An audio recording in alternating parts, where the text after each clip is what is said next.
The following program is brought to you by Pizza Productions.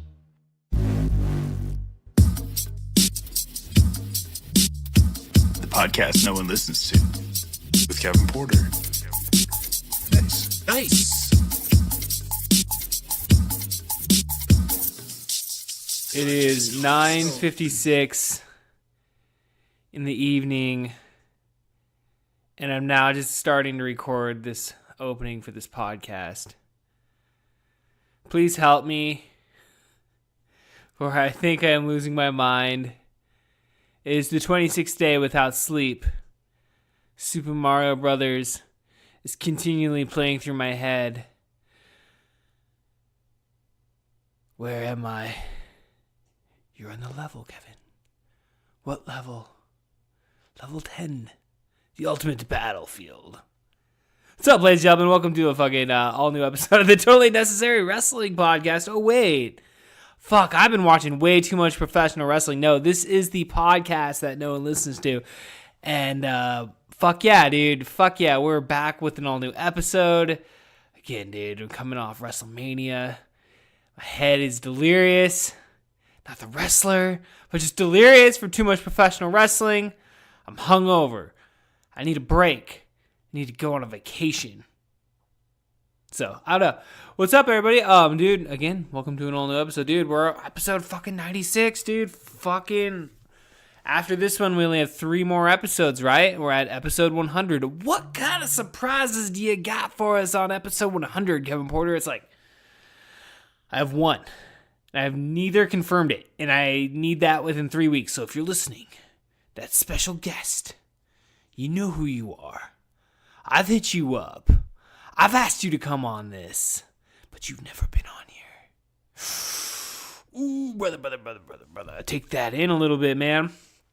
So yeah, we are actively somewhat working on that, I suppose. We'll see you in 3 weeks, I guess, you know. Be able to come at you with episode 100, you know, God willing and shit. So, I don't know, man. What's up, dude? I don't really have a lot to say this week, dude. Maybe we keep it short. Maybe we just keep this opening short. We just hit it really quick.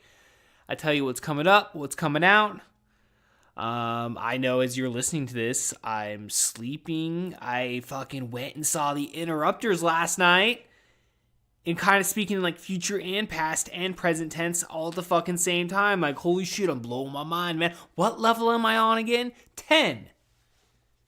Shit, dude. So, yeah, we're driving up to Seattle. We drove up to Seattle. We saw the Interrupters and Masked Intruder, and if everything went well, we went and got Dick's cheeseburgers afterwards, and we drove back to Yakima. We got home safely.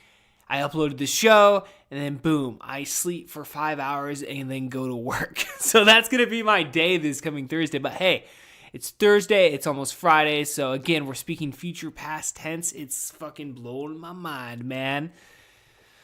Blowing my mind.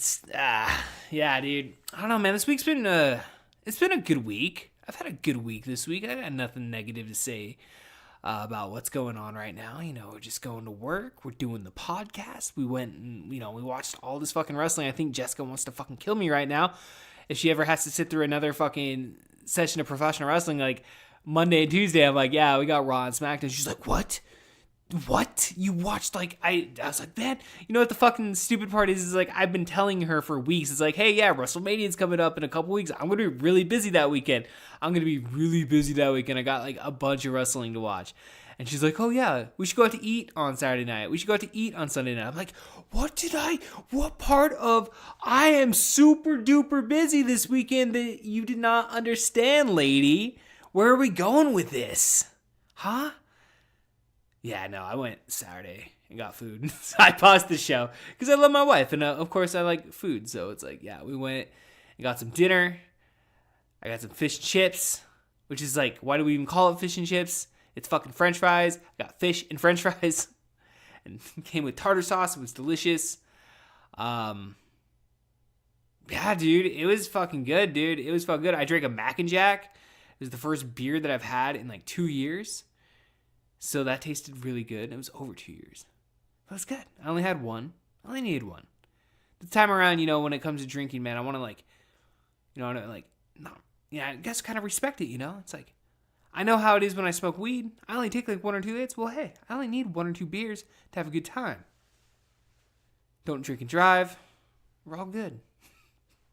The small things in life. I don't know. Again, like, I'm not looking to get drunk, dude. I don't want to get all fucking drunk, and I don't want to be hungover. I don't like that feeling. I don't like being hungover. But I can have a beer, too. Certain nights that I want it and have it, and we're good. And that's it. It doesn't become more. It doesn't become anything less. Maybe, I went fucking 2 weeks in between drinks this last time, huh? Maybe next time I'll go like 3, 4, 5, 6, whatever, man. I can have a drink whenever I want. And it feels good. It feels good to like know that, I'm not a fucking alcoholic. I'm not raging for a drink. It's like, oh, I had a drink. Now I have to drink all this. Fucking Dr. Jekyll, Mr. Hyde bullshit, I can drink in moderation and be all right. It's a good feeling. It's a good motherfucking feeling, motherfuckers. Seattle Seahawks. I'm just looking around my room. Got a big old Seattle Seahawks flag hanging up above my window. Seattle. I don't know. Mariners seem to be doing all right. I'm not really paying attention to it because, again, like, they're going to burn us. They always do good at the beginning. And even though this year they weren't expected to do shit, it's like, all right, well, fucking, I'll see you guys in August. I'll see you, I'll see the Seattle Mariners in fucking August. And if you guys are still hitting home runs, you guys are still fucking contending, that's when I'll jump on the bandwagon, man. Because I'm just done. I'm getting done getting burned every fucking year by you stupid motherfuckers, dude. Fuck you, Seattle Mariners. I'll wait till August, and then we'll hang out. It's like sometimes I wonder if my potty mouth embarrasses people. Like my wife, I'm like, does she know the type of things that I say on here? Do people I know that like I go to church with, they're like, oh, let me listen to Kevin's fucking podcast. Like, oh, Kevin Porter, holy shit. Whoa, you need to calm down, buddy. You need to calm down with what you say on that podcast. I was thinking about that lately. I was like, am I embarrassed by that? No, not really what I say. Not trying to be some fake fucking person, right? This is unfortunately who we are. And we're not all fucking perfect. None of us are perfect. What am I talking about? We're not all perfect. Like, implying some of us are perfect. No one's perfect. I swear too much. I watch horror films. I fucking smoke weed. I drink beer on occasion. I don't know. These bad things, does that make you a bad person? It's like I was talking last week. It's like, why do we measure success based on money? Shit like that. It's like, why, you always want to do better. You always want to be bettering yourself. Always want to be like, pushing yourself to be the best. Learn from your mistakes. These are the things that we need to strive for in life. But at the same time, like, even striving, you're still always making mistakes. You're always still learning. You never stop. It never fucking stops. So, I don't know. Am I embarrassed? No, I'm not embarrassed. I think it's kind of fun. Because I think of the shit like when I'm dead and gone and you're listening to this and it's like, whoa, where'd this shit come from? Spin this with Kevin Porter? It's like all this shit, dude. People can just go back and like watch me through my life. And it's like, well, this guy was a real D-bag. Or, hey, this guy lived his life out, man. And he put it out there for people to listen to. And they were somewhat entertained. They paid attention for a little bit at least. Hey, that's all you can ask for in today's day and age, man. With so much shit going on around you. It's hard to get people's attention. Each one of you listeners out there taking the time to listen to my podcast, thank you. Been watching a lot of, dude, fuck. Alright, I gotta level with you guys. As you're gonna hear on this podcast, I make several references to my vintage VHS collection that I've assembled pretty quickly over the past month. So I got a VHS player 2 years ago. Didn't really do much with it. Just kind of inherited it. I was like, oh, it's cool. It's cool to have a VHS player. I had a, 10 years ago when Hollywood Video got rid of all their VHS tapes. Like, I picked up a lot of VHS tapes. Here we are 10 years later, and I look into said, VHS tapes, and it's like, wow, there's it's not like there's some that are obviously worth more than others, but like, you know, you can get a decent penny for, you know, selling some of these VHS tapes. And it's like, damn, I probably had some of those. I could be, you know, pushing product on eBay right now. But nonetheless, you know, so I have this VHS player, and I'm thinking back on these days of like, you know, when I used to have all these VHS tapes, and now that I don't, it's like, fuck, I wish I would still had those. We lost those when me and Jessica went through our like mini fucking divorce and shit. It was like mini because it only lasted like, what, 2 months. I went to 2 court proceedings, like 2 court hearings. I didn't have a fucking lawyer. I couldn't afford shit, dude. I was like down and out, motherfuckers. I didn't have a job. I'm like 24. You know, I ain't doing shit, dude. I ain't doing shit with my life at 24. That was scary as fuck, having to go to that shit. The lawyer's like, basically, like, yep, we want this. I'm like, I have no knowledge. Like, oh yeah, you get the history. That was 9 years ago, man. That was a long fucking time ago. That was a lifetime ago, motherfuckers. That was a different person then. Nonetheless, we come back 10 years later, and I'm like, man, out of that whole situation, I still wish I had my VHS tapes. You know, a lot of those original copies. And so it all started with one buy. I'm like, oh, why don't we get some old wrestling tapes, huh? Let's get some old wrestling tapes like we used to rent when we were a little kid and shit. You know, I buy one, and I bought 2. They're like, oh, why don't I just get, you know, what else have we got? It'd be cool to own the whole Nightmare on Elm Street series original copies on VHS. So it's basically all the movies I rented as a little kid in the original form, you know, because again, you don't want to get like a remastered version of it or anything like that. You know, you want that original fucking copy. So I'm getting all these tapes, and then the night I was watching the other night, because I'm, you know, I have to put each tape in when I get it in the fucking mail to make sure each one of them works. And again, like, I have assembled the original copies of all the Nightmare on Elm Streets on VHS tape. And so I decided to watch Nightmare on Elm Street Part 2, Freddy's Revenge, dude. And like, it's just like all old and grainy, and it makes it even scarier. And it's like, what? I'm gonna watch this by myself. You know, I don't know. Sometimes you still get scared watching that, especially like I look around my office, dude. I got like a bunch of fucking horror fucking, you know, posters around me and shit.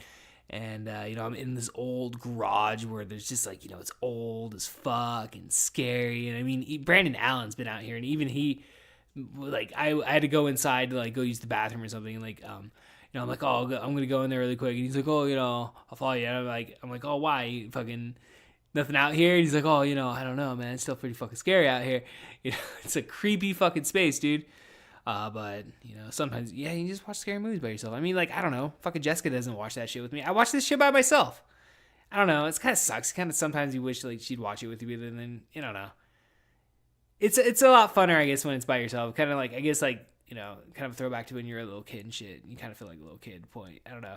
It's being you know, what's not the word it's just, you know, nostalgic about your childhood and shit. It's just like, probably you look back on it. It's like, why the fuck was my mom let me at fucking 8 years old? Because like I'm saying, like, I watched this movie, you know, Part 2, and I remember my mom renting it for me when I was like 8 years old, just being so scared. It was like a Sunday night she rented it for me. Yeah, because she went to because like I used to live off of 40th, right up there by Summit View, and there used to be this old video store there. And I asked her, I'm like, get me a Nightmare on Elm Street movie, and she got me that one. And like, going back, dude, like, I know people talk shit and say that's like the worst Nightmare on Elm Street movie just because of certain, you know, things playing out within the film. But I think personally it's one of the best Nightmare on Elm Street movies, and I'll fucking fight you on that one, motherfucker. With that being said, let's go ahead and get into business. We got fucking Brandon Huck returning to the podcast that fucking no one listens to. Dude, this episode was so fucking tits, dude. So fucking tits. Brandon Huck just rolled in here, and we fucking pressed record. We fucking rolled for 2 hours. 2 fucking hours, dude, of just straight us just fucking shooting the shit, man. And it's like, you know, I should take notes and be able to, like, oh, this is what we talked about. You got to be more proactive in regards to your show notes, Kevin Porter. You got to make sure people know what you're talking about, because that way they know they're interested in what you guys are talking about and shit. It's just like, take your analytics and shove it up your fucking ass. For one, I don't give a fuck, dude. This is what we do. This is real fucking life, dude. We just fucking roll, record, and if you like it, you fucking like it. If you don't, turn it the fuck off. I don't know what to say right there, but it is what it is. I mean, that's the way we roll with this podcast. I've never given a fuck about performance and like how many people are fucking watching, and it's just about having fun and having a good fucking time, dude, and laughing. And if you're not fucking laughing at what you're doing, then what the fuck are you doing, man? If you can't fucking laugh at yourself a little bit, then fuck it, dude. What's the point? You have to, man. You gotta fucking find that good old fucking medium to ride off of. Have I lost my mind? And and what level am I on again? 10. Okay. All right, dude. So yeah, dude. If you guys haven't already checked out, dude, we released an all new episode of the In the Mouth of Madness podcast yesterday. This is our 10 episodes, man. Like, even though we're bi-weekly, these episodes, like, they just, it just like feels like we've been doing it for fucking ever. I mean, we kind of been doing it since December, so we've almost been doing it for fucking 6 months.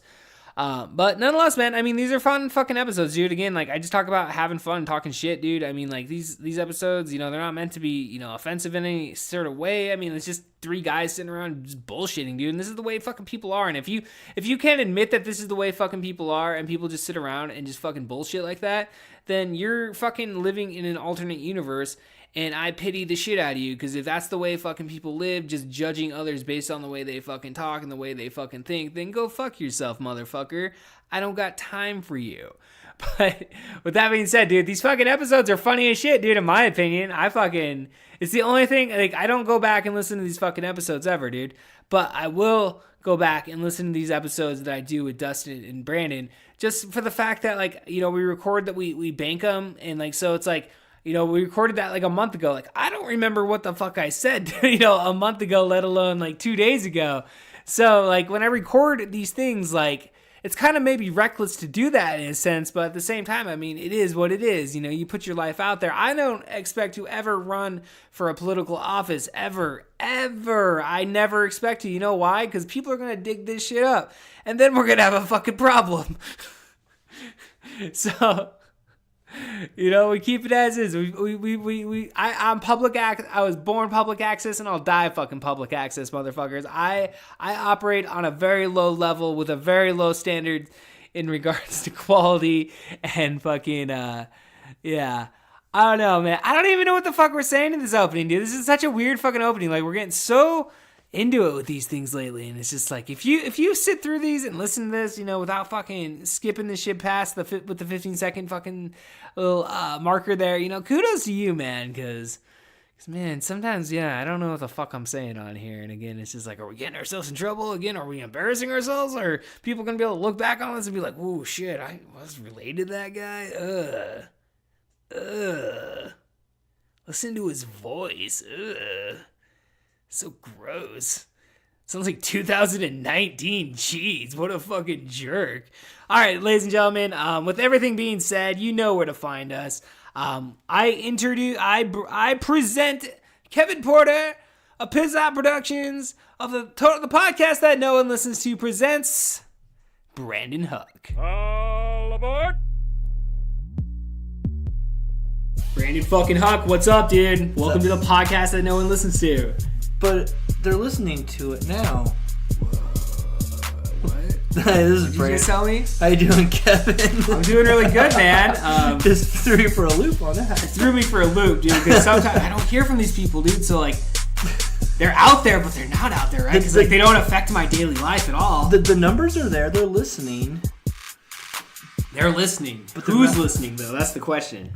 Engage with us now on myspace.com. Go to MySpace. I remember I just relaunched getting into like social media a little bit because I deleted my Twitter and I deleted my I never had Twitter. my Instagram, so I deleted both of those.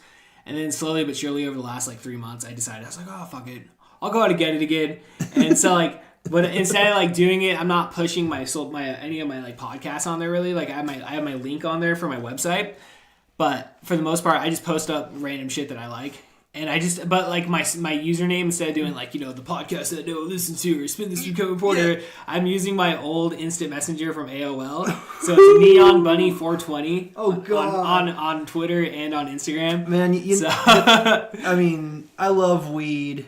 I fucking love marijuana, Brandon Huck. I fucking love marijuana. We are in the greatest state right now. One of the greatest places in the world to be in the explosion. And Oregon's about possibly ready to pass fucking laws on fucking psilocybin mushrooms. Oh, that'd be great. I popped some. I think it goes to the voters this fall. Well, I popped one yesterday. I did a cap and a stem.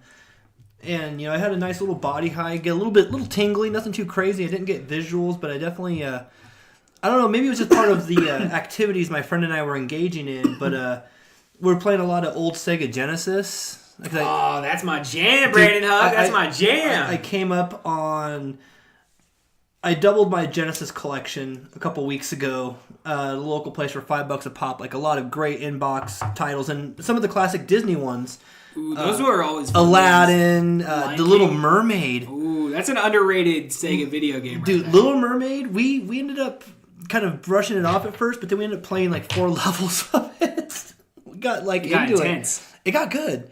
It was just a fun game. Like, just that, there's no BS. It's like, here's your minimum story. Like, oh no, things are in trouble. Can you help? Stage 1. Yes, I can help. The sunken ship. You're like, okay, there's no explanation. It's like, cool, I'm a mermaid. I'm in a sunken ship. Gotta help people. How hard can this be, right? And you just have a fun time exploring the game and there's something lost in that kind of today, Not many of these games give you that freedom. Like, I think Breath of the Wild, the new Zelda, is probably one of the few that's given that to me, where it's just like, we're not going to tell you much.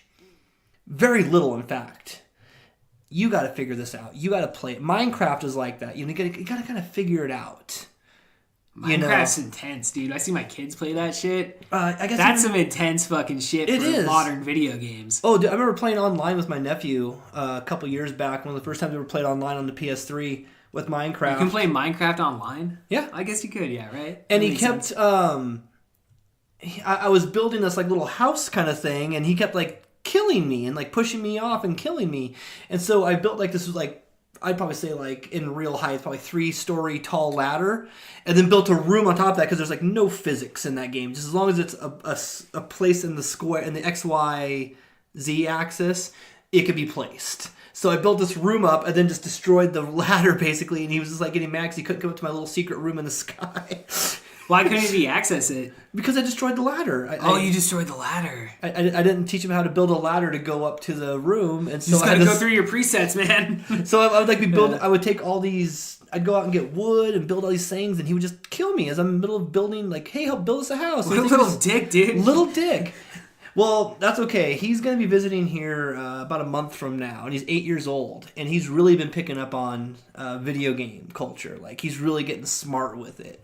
Like, he'll ask me, do you have an N64 with Mario 64 I can borrow? Like, I've never taught him this. So he's learning it on his own. He's going down his own rabbit holes, which is pretty fucking exciting, All from a Kirby copy and a Game Boy Advance. The Game Boy Advance? Return to Nightmare, the remake of the NES game. There you go. That's a solid fucking Kirby games are fucking solid as fuck. Dude, that was his first, and he basically beat that game in a couple of days. And he would play it on the subway. He would play it, the subway. Where is he? This is in New York. Okay, New York.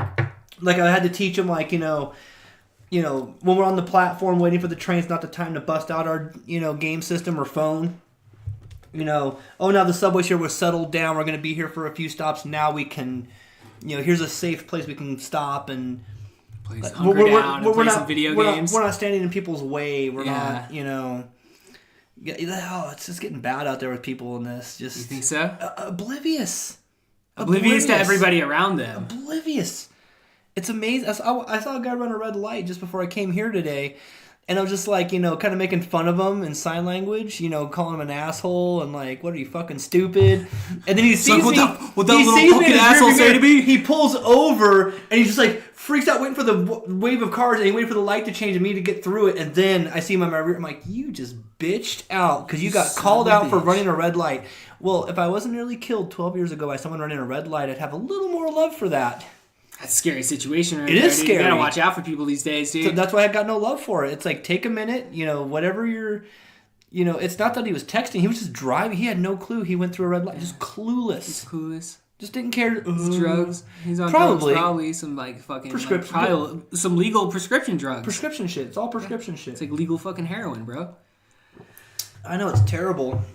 It's an epidemic. I'm gonna pass this back over to you. So I'm camping on 2 pipes over Bro, here, people. yeah, I you're know okay. I know they don't You're get the good. visual, but I've got like a can of tea, a hot cup of coffee here, and I came out here and Kevin had a nice cold bottle of water out here for me. It's like flying first class for Delta, dude. You It come is. in here, I give you a nice comfy seat, I give you a bottle of water. You brought your own nuts. I brought some pistachios for later. I like pistachios. So yeah, here's some fun things. So the red light I saw the guy run through. I was on my way to Shopko because Shopko here is finally done. It's like 7 days. They're left. going out of business, dude. Now- They're done. I remember being a kid going to that same Shopko. It's so depressing going through because it's mostly gutted out now. There's very little merchandise left. It's mostly fixtures at this point. And I remember I think it was 88 or 89 maybe a little earlier. I can't remember the exact year, but somewhere in there. I remember going there as a kid and putting down $5 to get Kid Icarus on layaway and going every week with saving my lunch money. Fucking layaway, dude. Yeah. Because I'd have an extra 75 cents or so. And I'd be able to save about $5 up every week. I just paid it off over 2 months. I was so stoked. Dude, that shows a lot about you just having the discipline, though, to be able to come down there with your money. Because, me, it's I'd want to save up for something, really nice. But instead of saving the money, I'd be I can go buy some candy. But see, I don't get me wrong. For being an incredibly broke person, I get amazing things still. I don't know. It's not hard to do. You just gotta, just work it. Put the focus on it. Just put it out there. Yeah. Like the fixture I picked up tonight for my video game. I have a pretty massive video game collection, and the fixture I picked up tonight was only $15. And it's one of those eye-shaped ones, and it's a smaller one, and it had wheels, had all the... I've got all the things I need to put things on the shelf. It's going to organize the shit out of it. Just organize stuff. It's if I ever decide to open up a store of any kind, I have fixtures ready to go on the cheap. It's people that pay $1,000 for new fixtures, no offense. That's fine and all, but I just paid $15 for one. Did I hear that, man? Through you, I discovered eBay. Oh, I finally got into eBay in the last month, dude. That whole, not all of those, because a lot of those are thrift stores. So I've embarked on this quest for vintage VHS tapes. And look at and I'm looking at your list right now. It looks like you have is that a band cover, Little Mermaid? At the very bottom. Yeah. Beauty and the Beast, Lion King, Toy Story 1 and 2, Goofy movie, a very underrated film from that era.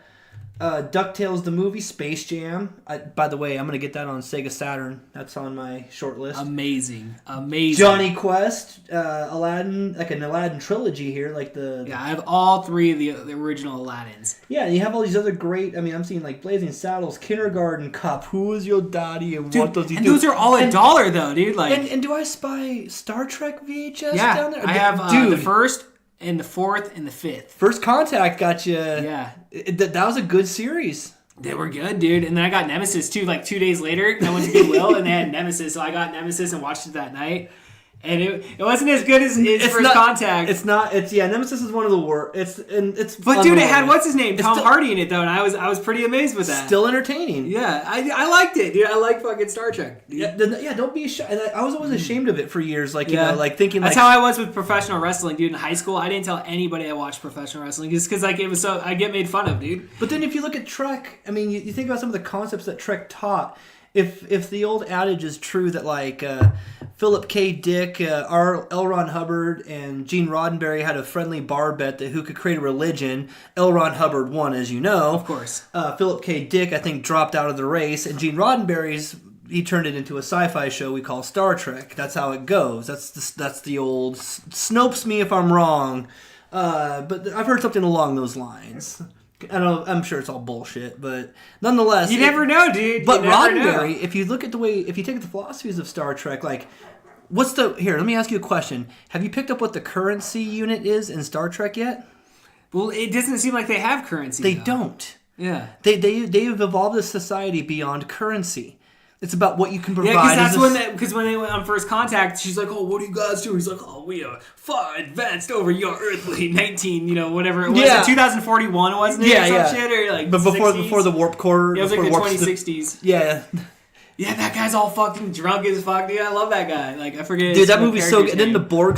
Both storylines are good. Yeah, dude. Both story, and that's one I own on Laserdisc because it's fucking tits. That's fun. Yeah. Now in the originals, the one is pretty. First one's pretty good. It's basically like the leftovers of what was going to become the '70s Star Trek show that got scrapped, Phase 2. Then the second one, Wrath of Khan, is a continuation of an old episode from the '60s called, I think, Space Seed, and it's actually like where they entrap Khan on the planet, and then like later on Botany Bay, we got to get out of here, and. Because Chekhov remembers he was part of that crew that's abandoned him on that planet. These superhumans from the 1990s, genetically. That's why they all because I can't honestly say that I've seen every single original Star Trek episode, but I know throughout I've the seen years, good chunks of them. I've seen them like I remember on Fox like probably about like 10 years ago or whatever. It was like 2006, 7, 8, 9.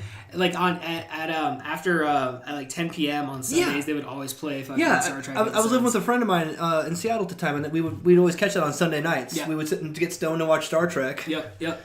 But yeah, then the third. We're gonna go down the line here. The third movie has Christopher Lloyd as a Klingon.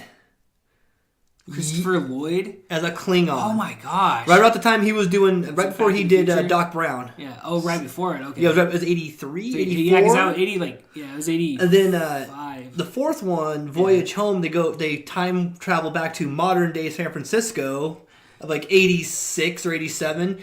And I've seen the trailer for this one. There's something about whales, and like Spock has to wear a bandana to hide his ears, and it's pretty good. Honestly, I think you were telling me about this. Yeah, a couple weeks silly. ago. Like I remember the conversation. There's some good part. There's some really memorable, funny parts. And you said that was the third one. That's the third one. That's the fourth one in a trilogy. Like 2, 3, I have and 4. I think I have the first, the third, and the fourth. Yeah, 2, 3, and 4 are considered to be like a trilogy. Okay, so I have number one's kind of disregarded. I see. It's kind of like, this was kind of like, you had to have the first one obviously to get to the good shit, Okay. You had to have Star Wars to get to Empire. Of course. But it's I have the trilogy. I see. The trilogy that I have over there, dude, I picked it up at Goodwill, right, for like $3. But like the cool thing is, because Brandon came over and he's just like, oh shit, dude, this is right before they went in and digitally remastered a bunch of shit in the 90s. Yeah. So it was the last re-release of the original theatrical releases, and I watched the first one the other day, dude. And I was like, this is amazing. See, now I love my VCR right now, bro. They're great on so VHS because the pan and scan. See, because I'm a little bit of a purist. Ever since I figured out pan and scan versus widescreen years ago, the Laserdisc releases have usually have widescreen, and it's still untouched. Interesting. So yeah, it's like the Fox release of Star Wars is considered to be like, especially the Japanese release. If you could, too bad the subs are hard and they're hard copied into so they're not optional. But it's considered to be one of the best transfers, one of the best widescreen releases of the original trilogy of Star Wars. But yeah, and that would give it that, because like in theaters, right, it was like a little bit more wider. It was wide, yeah. But so when I figured out like that scene in Star Wars 1 where the fourth one, where I don't see any sand people, and he's looking through his binoculars. They just show the center. Boom. Yeah, they show the center of it. But then it's like, wait a minute, there's one now. Huh? There's nothing on the screen here. Right. And then my friend got the widescreen editions in like I think 97, and we watched them and we're like, yo, where the fuck was that? Shit. And you watch the sand person come in on that same scene, you're like, okay, something walked into the frame. Mm-hmm. But you just can't tell on like a because VCR. they have to choose about 2/3 of the screen, and so that's why it pans in and then scans it. It has to choose. I see. So it has to pick the part. So if you watch conversations where each person's on each side of the wide frame, you'll literally see it go back and forth. And when you start to notice those kind of things, it is kind of nauseating because you're like, it's not how the film was designed. I see. But yeah, they had to like break it down for the normal for 80s TV for or those whatever, 4 to 3 TVs. CRTs. Yeah. Yeah, exactly, dude. I mean, But- I still have one of those old fucking. What was the last one you just said? 4 to 3. 4 to 3. I have one of those. And, like it was my old. It was the other TV that I had in I'm here. surprised you don't before. keep that in here, man. To keep it like, he's got an N64 out here, an Xbox. You could be like a CRT paradise out here. Really, it's the best way to play that shit, dude. I mean, even like those VHS tapes, like I said, even though they're pan and scan, I would watch the shit out of those because those tapes, I mean, I remember going and like renting tapes like that, like my parents being stoked to take home like Star Trek 5. I remember that being like one of the big movie pushes. Well, dude, that's like half the reason I'm getting V- into like, because like if you notice, dude, I have all original Nightmare on Elm Street copies. I'm seeing that. And like good copies. yeah, so like the whole reason behind that is because that's what I did. Those are my main memories as a kid. Is going to the fucking video store, going to Sunburst Rental or whatever, or fucking Ring Video or whatever. Oh, that place on 72nd out there. I don't think which one was No, that? it's out there by the what's in the Thriftway now. It was, Oh yeah, Meadowbrook Video I remember, Center, yeah. I remember that one. I never really got to go over there because we always lived on the other side of town. Okay. So like we never really. So you went to like National Video we on went like to like 3rd and Crazy Nob Hill? Mike's. Well, we went to Crazy Mike's. We went to Hollywood, and then we went to like the ones down in the ghetto, which was like Ring Video down Yeah, I there remember Ring. first. And that used to be a music venue, I think, back in the '80s or whatever. Mm-hmm. Yeah, I remember hearing something about that. Yeah, Yeah, there was a bunch of crazy shit down there. that's in Sunburst, dude. Guys, if people, Sunburst had the best wrestling section and like like a great quality horror section as well. see, that's why I try to tip you off, like, because I know I've been catching you, like, unrelated, like, you know, I mean, we're friends, we live here in town, but we don't see each other all the time, but I'll randomly run into you at the pawn shop. Yeah, that's like our new meetup, dude. Friday afternoons, right? It's, because I haven't gone for a few days, and I cannot wait to go. I've been putting all my money into the VHS, so like I haven't really been buying DVDs, so I haven't gone down there. dude, I bought a, I've been going to the thrift stores. Dude. I've been going to Goodwill, fucking, was it the Union Gospel one down there next to the porn shop? okay, yeah, that place is good. That place is, dude. I have scored amazing shit at that place. I found Star Trek 3 and 4 there. Actually, no, it was 1 and 3, and then I found 4 at Goodwill. So, but like, I found a copy because I've been getting wrestling tapes also. Yeah, I've been, I see that. Yeah, like a couple WrestleManias. Yeah, I got the in there. original WWE, WWF King of the Ring on Coliseum Video. Oh, I see that. And I got shit. WrestleMania 9 on Coliseum Video, and same with WrestleMania 10. Dude. But I found randomly at that fucking thrift shop down there next to the porn shop, they had a copy of WCW Road Hog Wild. Oh, 99, dude. So it was the very last incarnation of the Hog Wild pay-per-view. Wow. Hulk Hogan came back like as a good guy, and it was against Kevin Nash. And I found it there, and I was just like, "What?" Fucking snag. Nice. Yeah. No, that's what I'm saying. Like thrift stores. Yeah. I know. In fact, I just saw a clip this morning. Having my morning coffee here, Kevin. It was some store is doing really well, and it's called like was it Round 2 or something like that? It's all about vintage clothing and all that, and I'm kind of like. Yeah, you mean like a thrift store? Like these people are like walking in these stores like, oh yeah, it's like these fashions are really vintage. They're not like pretending to be vintage. And I go, do they not know about Value Village, Goodwill? These people they're interviewing, like, and they charge you way more at those vintage but stores. don't get me like, wrong, you know, the stuff they had looked good, and I'm sure it was probably priced pretty appropriate. But that's the thing is these are the people that are going through our Goodwills and all that, picking it over and selling it for a profit. But that's how you do it, though. I guess because like I don't know 'cause If it's you're in the know. it's the luck of the fucking draw when you roll into a thrift store. Oh, absolutely, dude, and that's why I shop at thrift stores. I mean, frequently. It's my favorite place to go, dude. Yeah, I mean, like what was this that place that came up on Genesis Games? This little mom and pa run like a yard sale reseller, and like storage lockers and stuff like that. They don't care. They're like, yeah, video games are $5. That's what's up. That's what's up, dude. Fucking. I'm like, cool, and I mean, I'm grabbing stuff I know is worth more than that. Right. But at the same time, I know I've been that guy who has sold high ticket items for dirt cheap. You know. It's like, yeah, I'm going to cash in a couple karma points right now. Well, I mean, you're still getting a somewhat profit, I would assume. And I'm not trying to sell it. I'm not trying to get rid of it. I mean, yes, I know I could do a store and all that, but like really the most important thing is watching my niece and nephew just get stoked. Like I said earlier, you know, that's the number one, you know.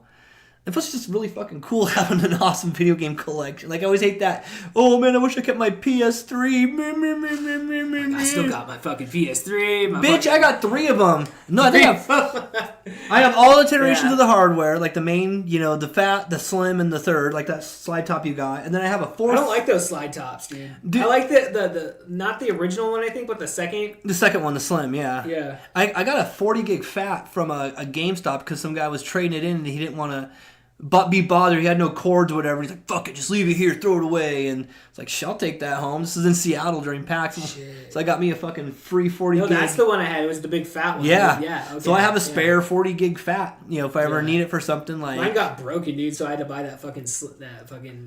the opener. You know what's fucked up about those ones? Because the Blu-ray discs... the Blu-ray laser, like it fucking breaks really fucking easily on, I guess all PS3s.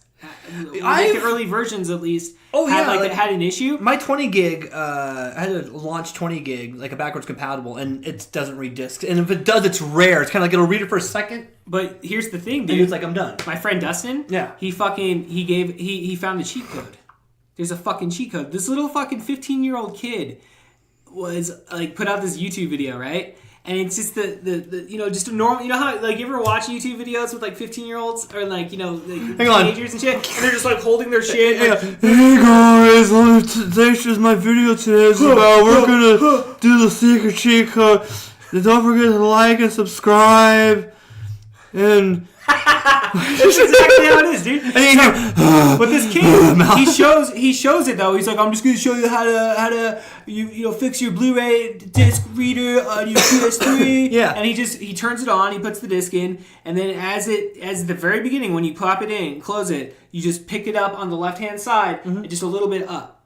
Just pick it up a little bit, like sideways. And it works. Sideways, and it fucking works, dude. And so I'm like, oh, no shit. So my friend Dustin, he's like, no, dude, I fucking did it. And like he has one of the old fat body ones, dude. So I was like, fuck, I didn't know if it was going to work for this one. And because like on the video, it's one of the old fat ones. Yeah. And so I go over there and do it, dude. It fucking works, dude. No so like way.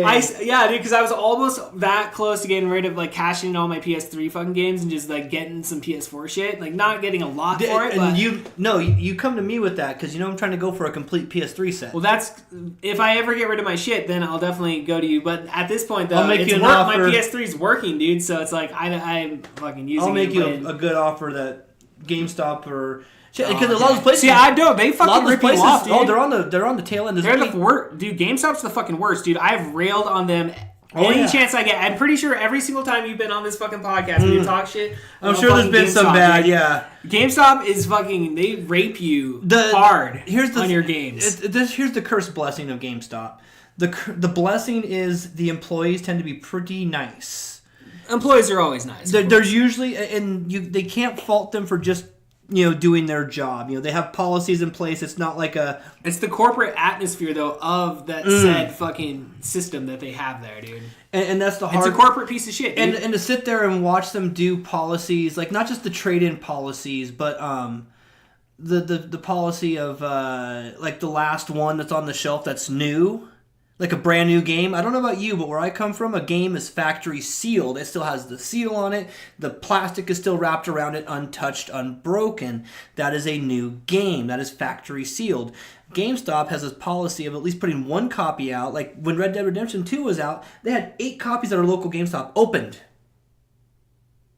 They're not even giving you the option. But they're not pre-owned. See, there's the rub. They're not pre-owned. They were just sitting here in our drawer, so they were never played. Hence, they are not pre-owned. They are just still brand new. We had to open up to put a display out, even though they have 20 of those DVD cases with a Red Dead Redemption thing already out on the shelf. Do they typically like hold? Can you ask specifically though, like knowing that's what you want, and be like, hey, no, fuck you, give me the fucking factory sealed copy. Oh, I've held out.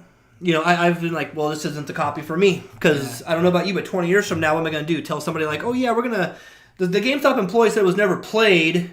That's not how this works. Yeah. You need it in that plastic, dude. It's very, very fucking important that stays in that fucking plastic. That's what that means. But if it's, but I don't know. They tried dabbling in the retro games. They're bleeding a lot of money right now. I don't think they're going to be around another year or so. Especially with everyone pushing to digital for the better or the worse. It's So that sucks. It's created some other terrible trends. Like over the weekend, the new Wolfenstein Youngblood was announced. Okay, PS4, Xbox One, PC, and Switch. Okay, So all the platforms. Pretty decent. Okay, Right. Xbox One, PS4 are going to be disc. Okay, PC is probably going to be a download code, maybe an install disc if you're lucky anymore. But that's kind of become acceptable with PC gamers. They just accept it. I don't know why. They just get the shaft. But I don't get it. If you're already redeeming a code online. Well, your computer doesn't even have like an optical drive anymore. Like those are like I bought this computer, dude. Like it does not have an optical drive whatsoever. But I guess if you buy a fucking But if you're buying a desktop, code to redeem online, and yeah, you have to go online to redeem it, yeah. why wouldn't you just buy from the online service or store unless it was like a cheaper price? Like unless you get like a severely. Okay. You see what I'm saying? Like if you're already paying $40. So if you're going to the store, they just give you the code. Yeah. So I see what you mean. I didn't get that. So the Switch version of this new Wolfenstein is just going to come with a fucking insert with a download code, no cartridge. Well, I keep hearing that's like what they're going towards, like with the PS5. You know, it's gonna be coming out. Like, when the fuck? Man, it's like 5G, dude. 5G's like fucking. They're gonna fry our fucking brains, bro. Well, they're gonna fry our fucking brains. It's not just that. It's if you There's so much more. There's so much more. It's so much deeper than this. Think about it. If you Super Mario Brothers collection for Super Nintendo. Let's play with these modern rules, but then let's say there was a functional Super Nintendo store that you could redeem this code for Super Mario Brothers 2: The Lost Levels, and you buy a used copy of this game 25 some odd years later. A, the service is down, you can't redeem the code. B, now you're short a game on this complete collection, and I put this in quotations because now you only have 3 of the 4 games. I don't know about you, but 75% is not what we call complete. It's not a complete version, Brandon Huck. No. So you think about these old games you pick up, starting about PS3 era, about 10, 12 years ago, so all this kind of began. It slowly started trickling out, like maybe a bonus skin or something, like, maybe you get a pre-order or like GameStop edition of like the Assassin's Creed 4 was terrible, but it had like the GameStop edition, Walmart edition, standard villain edition, collector's edition, like edition. It was pushing. all of them had a different code for something that's kind of petty. It's like, most people in the long run aren't going to care about that shit. But now we're starting to get to the point, like if you go buy the Mega Man collection for Switch, the second game is a fucking code and the first game's on a cartridge. The fuck is that, dude? Resident Evil Revelations collection. First game's on the cartridge. Drum roll, please, Kevin. The second game is a fucking download code. This is ridiculous. The more people put the money behind this shit, the more consumers say, "Oh, I'll put my money behind that." Don't realize they're voting with their fucking dollars. No, don't. If you're gonna buy it, you want a copy for the Switch. Just go through the eShop and get it digitally. Mm-hmm. Don't go and buy a stupid empty ass case. And no offense. These GameStop employees, they're not always the brightest crayons in the box. They sometimes put discs in the cases out on the floor. Sometimes they leave those codes in. They just leave the codes in? The very thing that makes it different nowadays. They just leave the inserts in on the floor. So if you're the lucky last person to get that, remember that new copy, but it's never been pre-played, but that code was out there for 3 months, chances are some random customer has already redeemed that code and you ain't got fuck all to say. And you can't... Dude, they're fucking such dicks about returns too, man. But think about it, even just a generation ago. Let's take Fallout 4, for example. The game of the year is through... The extra DLC is through a code. You buy Fallout 3 or New Vegas Edition, the Xbox 360 is literally a second disc. It's a DLC installer. So it just automatically you have everything there. And let's say it says, we see you have 3 of these 4 installed. I just need to install the one. You can choose that, install it. Okay, now install, put the disc in, now you've got the complete version. Right. So 25, 30 years from now... And you just pay a little bit extra for that, Someone will be able to use that second disc, even in an Xbox 360, like I said, 50 years from now. But that Fallout 4 fucker, screwed, because those codes expire in a year. If you don't buy it in the first year, you fucked. Shit, dude. They're fucking scamming us, dude. It's because that's why I don't buy shit new. That's why I'm playing. So I've built up an amazing PS4 collection in a year, on the cheap because of that pawn shop. $5, dude. We don't care. Yeah, that's fucking what's up, dude. Yeah, that's fucking what's up. Like I'm buying all sorts of good games for $5. I got the Dragon Quest 11 the other day. The Dragon Quest 11. The Dragon Quest 11. I got the internet. I got the internet. I got a telephone. It's gonna talk to a computer. Well, it sucks also on a different level, dude. For anybody that chooses not to have the internet, You're fucked on that video game level. Like, dude, you don't have internet out here. Yeah, so I have to take my shit individually into town, like to Jessica's fucking work, basically, and just hook it up to their fucking TV. That's how you got the Warriors, isn't it, for PS4? Yeah, so I just, like, actually with that, dude, I just took my hotspot on my phone, and I just turned it on, and I was able to download it pretty fucking... Still, it's, that's the things I know. But you need the internet, though, for so much, just enabled... In regards to be able to run the PS4 on the reg, dude, like... Yep. You have to be constantly doing updates and shit. And I don't know. That's why I turn to my PS3 more. And like, dude, for real, PS3 without a doubt might be my. Which is why I think I'm going for the complete set. It's just I'm just such a fan of how they did that system, how everything is laid out. Yeah, because once you go to the PS4, they installed all that piracy bullshit. Oh yeah, you can't listen to audio CDs on it. Yeah, because like on my PS3, dude, I have all my music on there, all backed up on my actual CDs. I have like videos that I've downloaded off the internet that I have on there, so I have I have like 30 fucking videos. And you can run it off a USB stick or an external drive within a certain, as long as it doesn't need too much power, you can actually run that shit from their USB port. I used to use back like probably like 2010, 2011, 2012. The way I listen to podcasts was just through my simple MP3 player before cell phones, before I had a fucking smartphone. And I would just hook it in through the PS3, fucking go onto the website through the internet, browser on there, go download the episode that I wanted off the fucking website, download it automatically onto my... Dude, like, it was so simple. It was so simple, Brandon Huck. Oh, that's why people were clowning me for that little MP3 player I had, that 30 gig one. That was like, what is this, a Zune? And I'm like, no, this is like something... It's amazing, dude. This is one of those players, because I have such an amazing digital collection. Yeah. I want to be able to just drag and drop. Oh, I'm done with this. I can delete it. It's still in my main. I don't have to worry about syncing it to my library. I don't need that fucking hold my hand bullshit. I know how to curate a collection. Mm-hmm. Thank you, but no thank you. Right. So, devices where you can just drag and drop. Just simple. There it is. Okay, now it's off. Now it's on there. Simple as that. Yeah. So, that's what I want. My very first MP3 player that I purchased, dude, was in 2006. I had this job where I worked at this call center. It's called Preclarent. And it was the shadiest little fucking call center that you've ever fucking worked in, dude.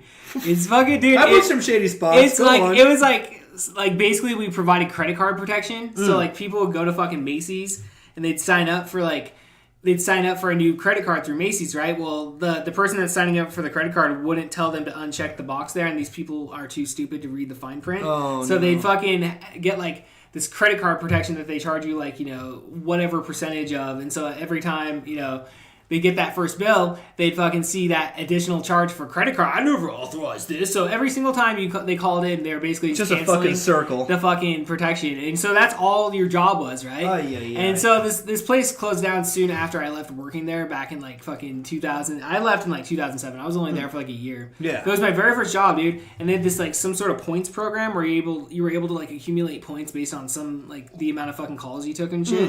And like it was pretty cool because like I earned a shit ton of points. So I'd go in this catalog and I got an MP3 player from there, dude. I remember going to my mom's house and getting on her because I didn't have a computer. And, so from there, it was just like I just download fucking MP3s off fucking shit. Like, Like LimeWire and shit, dude. Like, see, now, the secret to getting MP3s now, people think it's like, oh, you can't do it anymore. Actually, I just go on YouTube. I rip them off YouTube. Yeah, see, people just don't know about YouTube ripping. That's what I do. You can rip it and then pretty much convert anything it. I do on my podcast, dude, I take the songs off fucking YouTube. No, speaking of call centers, something I brought tonight I wanted to discuss. Okay. And I'm sure you get them too. The rampant. Well, we were talking about you're not really getting phone calls on your cell phone. All day, every day, Brandon Huck. All day, every now, day. Me, I'm getting phone calls on my fucking. I'm all day, cell every day, phone. getting these phone calls from random places, random numbers. As I'm sure many of you, our listeners, are getting them too. These telescammers. Who do I know in Duluth, fucking Iowa? And that's what I'll say. Like, oh my God, who do I know there? And they'll be like, oh, good day, sir. Microsoft support calling. And you're like, bullshit. So I like to play along, keep them going for a little while. I can never. I tried that. Stay on for like more than 30 seconds. You gotta sound like an old person, like like a decrepit, okay, I pushed yellow. What happens now? So am I supposed to give you my credit card? Can I use my bingo dauber? No. So I discovered this new thing because you can't. Because Kevin, you said the key phrase. I can't keep them on the line for 30 seconds. So I've devised a few new fun games we can play, and you can play them at home yourself. First is a simple one that requires no tools. just when they get them on, go through the little rigmarole, like, you want to cruise, press 4 for more information. You press 4, wait for a minute, and then, hello, thank you for calling, congratulations. And so first thing you just say to them, just go, hey there, fuckface. Just real simple, just hey there, fuckface. Hey there, fuckface. Hey there, fuckface. And they're like, it catches them off guard. It's called a pattern break. And that usually hangs them. They usually hang up, or they tell you "fuck your mother." Like, oh, there you go. I love that. There's the professional language I'm looking for. Is this being fucking recorded right now, or what? So there's one game I like to play, just the hey fuckface game. Hey fuckface. Now I have this old. Eat my ass. I keep this near my desk too because another fun thing. So okay, you're gonna be the telescammer. You ready? Here we go. Ring ring. Hello. I'm sure the listeners are just like, oh my god, my fucking Apologize for any ear rape, but it's a little duck call thing I've had forever. No, would you like to buy it? That's a fun one. The third game I like to play. Okay. Here we go. Ring ring. Hello, is this Brandon Huck? Is this Brandon Huck? You need to give me credit card. You need to give me credit card number right now. You need to tell me. Tell me now. Tell me. I will kill your mother. See, you play along with like a slide whistle, and they just get so annoyed because you're not speaking. You're just like, is this Brandon Huck? No, they never know my name. Americans sound alike. This is how I know you're a fake telescam. You would suck at this because you knew my name.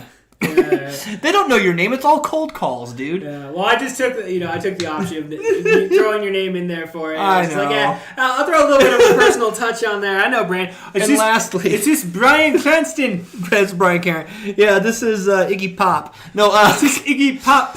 So I have killed mother. This little bad boy right here. You are baked, dude. You better keep your eyes open. Anyways, this little bad boy, this little handheld. Do you know we can't release this on Thursday. Do you know what this is? No. What is it? What's it look like? A fucking like a rubber pencil sharpener. All right, ready? Oh, it's like fucking makes it sound like you're farting. Hello. No, so I was using this in New York, like on some subways. It sounds like soft fuck. You get those people that sit next to you on public transit that you say the word shower and they look at you funny, like I took a shower last night. What do you mean? What is this shower you speak of? I don't smell. Anyways, you put that bad boy right under your arm, kind of fold your arms. Okay. Give it that convincing. Oh, fuck yeah. Fuck yeah. Oh yeah. I can see where that would work. Yeah. Just throw them off a little bit. This thing. Oh, that's disgusting. People that get too close to you in line at places, just put it under your arm. They kind of get in your personal bubble. On command, dude. But sometimes you don't always have a good ripper on. I don't want to. I'm getting to the age I start to shart my pants if I'm not careful. You gotta be careful, Brandon Huck. I eat a good healthy diet. And lots of greens. Lots of vegetables. Lots of. See, that's where it's at, dude. Vegetables is where it's at. Oh, yeah. I mean, it's... overload your system on vegetables. I mean, shit. I'm the worst on vegetables right now, dude. How do I put it? This morning kind of looked like... you ever play Conker's Bad Fur Day? Oh, dude. The opera singing turd with the corn. That's what your poop looks like? Is that what you're telling me? Corny poop? Got some black beans in there. Oh, it was beautiful. Some asparagus. It was almost like art, It's like a daily piece of art we get to, and it's a personal, private piece of art we all get to enjoy. We never really discuss it. It's really not something you want to discuss. But sometimes you discuss Sometimes it's like, there was something kind of beautiful about that. Yeah, nothing wrong with that. You can see the beauty in the dirt. You see beauty. Oh, did you watch The Dirt yet? No. Are you a Motley Crue? Are you a Motley Crue? Oh, I've heard of it. Okay, yeah, like I don't know. I wouldn't say I'm the biggest fucking Motley Crue fan. So it's a shame not everyone's perfect. I've heard it's bullshit though. Like whatever it was. Well, I read the book. Okay. Years ago, fucking phenomenal. I'm surprised some of those scenes, like the Ozzy with the ants. Like, yeah, they couldn't have filmed that 15 years ago. Like, obviously they're CG, but Oh, they just CG the fucking ants? Oh, you know they did. Yeah. Now, the piss, however, looked pretty fucking real. I don't know, maybe they got some pee fetish actors for this. Hey, there's method actors out there. Oh, he was pretty... They run rampant. Oh, the guy who played Ozzy was great. Oh, you want to fucking whip your dick out, just piss on me? Fucking do it, man. This would have been like, what, Bark at the Moon? Bark at the Moon era Ozzy? So he was at his wildest. Randy Rhoads had just died. Oh, he was on a fucking bender. He's on a tear. This is before he went completely sober for years, you know? And, no, that Machine Gun Kelly, that rapper who was having beef with Eminem like a year or so ago. Yeah, Machine Gun Kelly. That little... I've never really heard his music. I'm not really a fan. I'm not really a fan either. I mean, it's, you know... After seeing him in the dirt, though, and he plays Tommy Lee... He plays Tom... Well, you know... He did a bang-up job. It was fucking kill, dude. Brandon, I'm glad to hear that Machine Gun Kelly's acting skills have gotten better. Oh. Because I saw him in SLC Punk 2. Have you seen that? Punk's Not Dead? I've only seen the first. It is like the worst fucking piece of fucking trash art that I've ever fucking seen, dude. I got banned off their Facebook page when they were making it because I said some shit to them and the guy got all pissy and fucking blocked me off their fucking Facebook page. So I'm like, all right, well, let's see. Well, the guy got it on Netflix, dude. It premiered on Netflix. And it's all about the one dude's son, Heroin Bob's son. Okay. And about how, like, yo, he's gonna live his fucking dad's dream. It's like your dad was a junkie who burned well, he wasn't the junkie dad, but he still burned out, though, you know? He still burned out fucking hella young. It was just like, I don't know, dude. Machine Gun Kelly's like, he plays his best friend, and it's just like this stupid fucking whiny-ass story, dude. And they bring, like, a couple people back. Like, Matthew Lillard doesn't come back. Fucking, and he makes that movie, dude. That's what I picked up on VHS like a year or so ago. The first one's the best, dude. The first one obviously is a classic. Dude, if you can find the DVD of it nowadays, is it rare? Mm-hmm. Really? I actually do not own a copy of that movie. I have the VHS. If you ever want to. So I need to pick that. Yeah, so, I need to add SLC Punk. And it's one of those kind of movies on like VHS to my collection, dude. Did it really need a sequel? No, it didn't. It fucking did not need a sequel, Brandon. Did it really need a sequel? No. I fucking, dude, like I said, dude, fuck that. It's the worst fucking movie I've ever seen. I get it, Nightmare on Elm Street. I mean, there's lots of ways to kill these kids. They did some cool things with it. I get it. Hey, they tried. Freddy Krueger is a stand-up comic, man. Lo and behold, you watch number 3, dude. That guy's just spitting all fucking lines. Could you imagine? Let's get high. Like the crowd's just like, SLC Punk. SLC Punk 3, the Mormon Warriors. The Mormon Warriors, dude. That's a good point. They could go that route. SLC Punk 4. We live in Utah. Heroin Bob's dead. Again. Heroin Bob lives 5. Resurrected from the dead, Heroin Bob. SLC Punk 9 goes to space. Ooh, that's when you know they're stretching it, dude. When they go to fucking space, dude, it's all over, dude. You gotta fucking lock that franchise Punk back up. Space. Hey, bro, you know where I can score some heroin? Where's the mosh pit at, man? Punk rock for life, bro. I'm straight edge now. What? Oh, shit. I've been straight edge my whole entire life. That's why I got the X on my hand. Yeah, bro. Fucking tattoo, bro. I tattoo X's on my hand. Now, to be fair, I have met one of the first straight edge people Ian MacKay. You met him? Yeah, he Fugazi played. Yeah, I remember. Yeah, my friend Jason's been on here and he's told me about that. And he immediately after the show, most of the other band members started putting their gear away. But then I liked fucking Minor Threat. First thing Ian did was basically jumped off the stage right into the crowd of the kids up front and started like meeting and greeting people and what's up? Like immediately. Yeah, Fugazi is one of those bands, bro. Like so much respect, and it was for the Red Medicine tour. And if you go on their website, that show at the Twilight Terrace, I think October 2nd, 95, I think, is available for $5. Is it really? That's amazing, dude. I need to get it because I was there. I mean, fuck, how could I not? Talk about a digital collection, something you need to own in your digital collection. Oh, absolutely. Yeah. I mean, that was historic. And it was like there was no advertising. It was all word of mouth. Literally the day of the show. It's a lost generation, dude. Like that. It was that morning. Like all of a sudden, everyone started getting phone calls, and they're like, "Dude, what are you doing tonight?" Like, I don't know. I was gonna go fucking play NBA Jam or something. Like, you had no don't know, go vandalize the town, go to Denny's and smoke until 4 in the morning.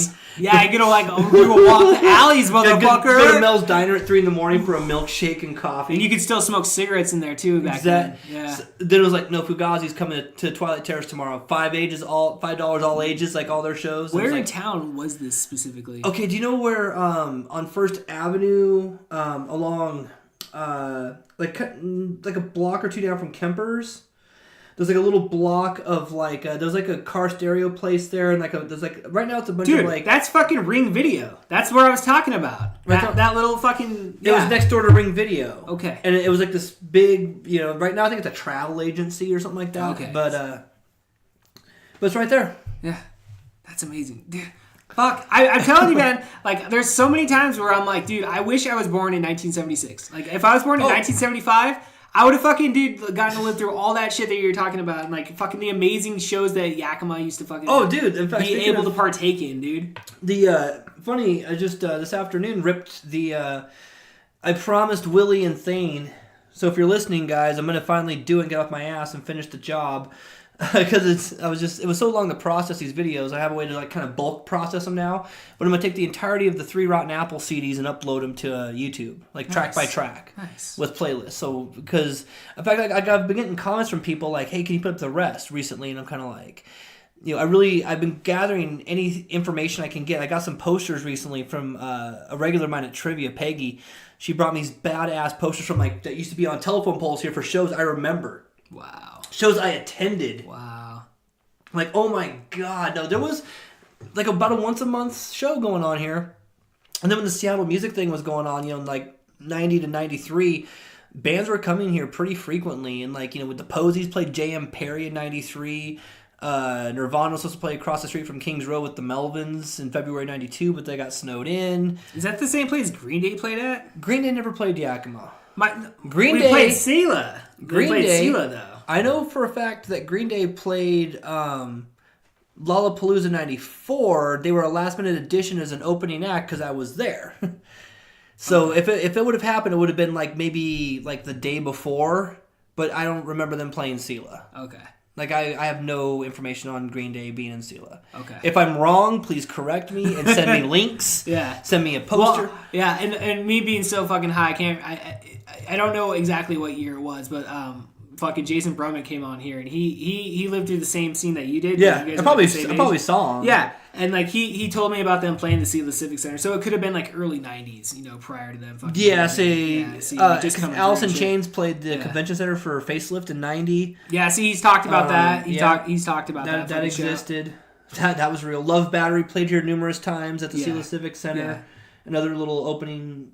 I remember seeing, was it Damien Gerardo at the Sela Civic Center, and I was wearing like, I favor these kind of gas station attendant style coats, and at the time Sub Pop employees would often wear those with the Sub Pop logo, and someone actually thought I was a Sub Pop like agent or something, like I was like I worked for Sub Pop because I had a jacket like that. I'm like, no shit. You're like, oh hey, what's up, dude? You're like, oh, nothing much, just hanging out. And I actually told Damien about it later, and he's like, do you work for Sub Pop? I'm like, no. No, we can't be friends then. No, he goes, yeah. He goes, I mean, your jacket looks just like him. I go, yeah, I didn't know you guys had a thing for this. Like, I didn't know this was your calling card, guys. Didn't know. Bro, you see that coat, we work for Sub Pop, motherfucker. Yeah, they had a look in the mid-90s for a while. Pop, pop, pop. Tupac Shakur, motherfucker. Damn, that got dark quick. Shit, dude, you never know, though. Damn, hear about fucking, was it Nipsey Hussle? The guy that got fucking gunned down, like, that guy's the same age as me, dude. I'd never fucking heard of him before. Never fucking heard of him. He's been doing good shit for his community. That's what I'm saying, dude. Like, I fucking have heard about him now, and it's like, I downloaded his playlist off fucking Apple Music, dude, and I've listened to some of his music, and I mean, like, it's interesting. I don't know, because, like, I don't listen to a lot of fucking... I don't really listen to, like, anything new now. I don't know, like, maybe Post Malone I tried listening to. Maybe you gotta find the right music, because there is some... Like, the last Clutch record was fucking amazing. I don't know what the fuck Clutch is. The Sword? The Sword? I've never fucking heard of the Sword. Damn my life, motherfucker. Oh, you're in for a treat. Oh, and this is new music, mind you. This is new... Is this, like, just underground, like, They've got following. Like Clutch, I got to see Clutch at the Showbox in 2013 for the Earth Rocker tour. Well, it's like I was telling you, dude. Fucking Like hot. the one new band that I'm listening to that is putting out music like newly is like the Interrupters, dude. Oh, and like I said, I'm seeing them like when this comes out. I would have seen them the night before. Oh, okay. Yeah, Nice. so like I'm seeing them this Wednesday. Cool. And yeah, dude, they're fucking badass, dude. They're like put up by Rancid and shit. Or did we talk about it off or on microphone? Sloan. No, I don't remember. I don't think we talked about it on mic. Name. But when I was coming up here, I was listening to a record by this band Sloan. They've been around since like '90, I think was their first CD. Okay. And they just put their 12th album out last year. And I just got a promo copy. I found one on eBay for like $3 on CD. That's what's up, dude. Don't get me wrong, I could have ripped it from YouTube. I could have done all that, but I'm like, I still like to buy Sloan albums, even if it's a promo. If it's something I like, dude, I'll put my fucking money towards it. I wish, but don't worry, I'll go see Sloan and give them my money and buy a shirt. You know, I love you guys. That's how you do it, dude. You buy the live ticket, dude. Like some of the songs, like they're like wine. They just don't. They're one of those bands. I can't believe like they're so consistently putting out good records. Mm-hmm. Like, I mean, you put it on and like if you never heard the band, like I played them at Trivia a couple weeks ago when I was hosting Trivia, and one of my friends is he was here on Cherry FM, the professor Lou Bartelli. Yeah. You know, Stump the Professor, big Beatles fan, and he's listening to this and he goes, Brandon, what is this band? And I told him, this is Sloan. They're from Canada. You know, they're huge in Canada, but nobody knows them down here. Oh, we were talking about these guys before. Okay, yeah. No, I heard the Canadian band. Yeah, and so that's just by such because he's like this sounds like some good like Beatles style. I'm like, yeah, these guys just write good songs, and they just have never stopped writing good songs. And like one album every 2 years or so, they tour at least a year. I mean, they're hardworking. They're 4 songwriters. Like they're one of those bands. When I see them, they'll do like, oh, now we're gonna do Chris's song. So the bass player takes the bass, gives it to the guitar player. The guitar player takes that, gives it to the drummer. The drummer then gives his sticks to the other guy, and they all swap around. And then they just start. Sounds like too much work, dude. Too much fucking work. But that's what I'm saying. Each of these guys can play all their instruments equally well. Yeah. And they're all amazing songwriters. Like they're only popular in Canada. They're only huge in Canada. Fuck, what's up with Canada, dude? Dude, and even the Tragically Hip. If you haven't seen that, I don't know if you talked about it before on your podcast. That there's a documentary about the final tour of the Tragically Hip. If you've never been a Tragically Hip fan, you will probably fucking be afterwards. Even if you're like, you're not gonna go buy all their shit. You're not gonna be like, but you'll have an appreciation and like understand why they're so huge up in their home country. Like their final concert was broadcast across the country, and they estimated 1 out of every 3 Canadians watched it live. 1 in 3. 2 out of 3 the next day. Wow. For people that couldn't do it the first night. Like they're that big up there. Well, it's like I'll watch hockey and because I'll have like the NHL package and I'll watch the Canadian teams. So you see all like the different, like, you know, it's like it's America, but it's not. It's like different. It's like an alternate reality America. It is, dude. It is like an alternate reality of fucking America. Like you took a sugar cube and you're like, what is this place? Kamloops? Like they're all like what's his name? Salmon arm? What does this mean? There's a famous like George St. Pierre. He's a famous Canadian UFC fighter. And he just retired from the UFC here like a couple months ago, right? Mm-hmm. It was a national, like you're talking about, like that how they broadcasted that band's last concert. Yeah, that's what they basically did the same shit with his retirement speech, dude. It was broadcast all around. It was just broadcast all around. We can use this one's empty. I'm just gonna tap it out. Oh, there's a garbage can like right there. Perfect. So I was trying not to interrupt your. No, you're good, dude. I was like, oh wait, we can just load another bowl. Oh, I'm gonna load. We're doing. Remember, I talked about halfway through. We're gonna do the super shake. Oh yeah, okay. Are we going? It's a super shake.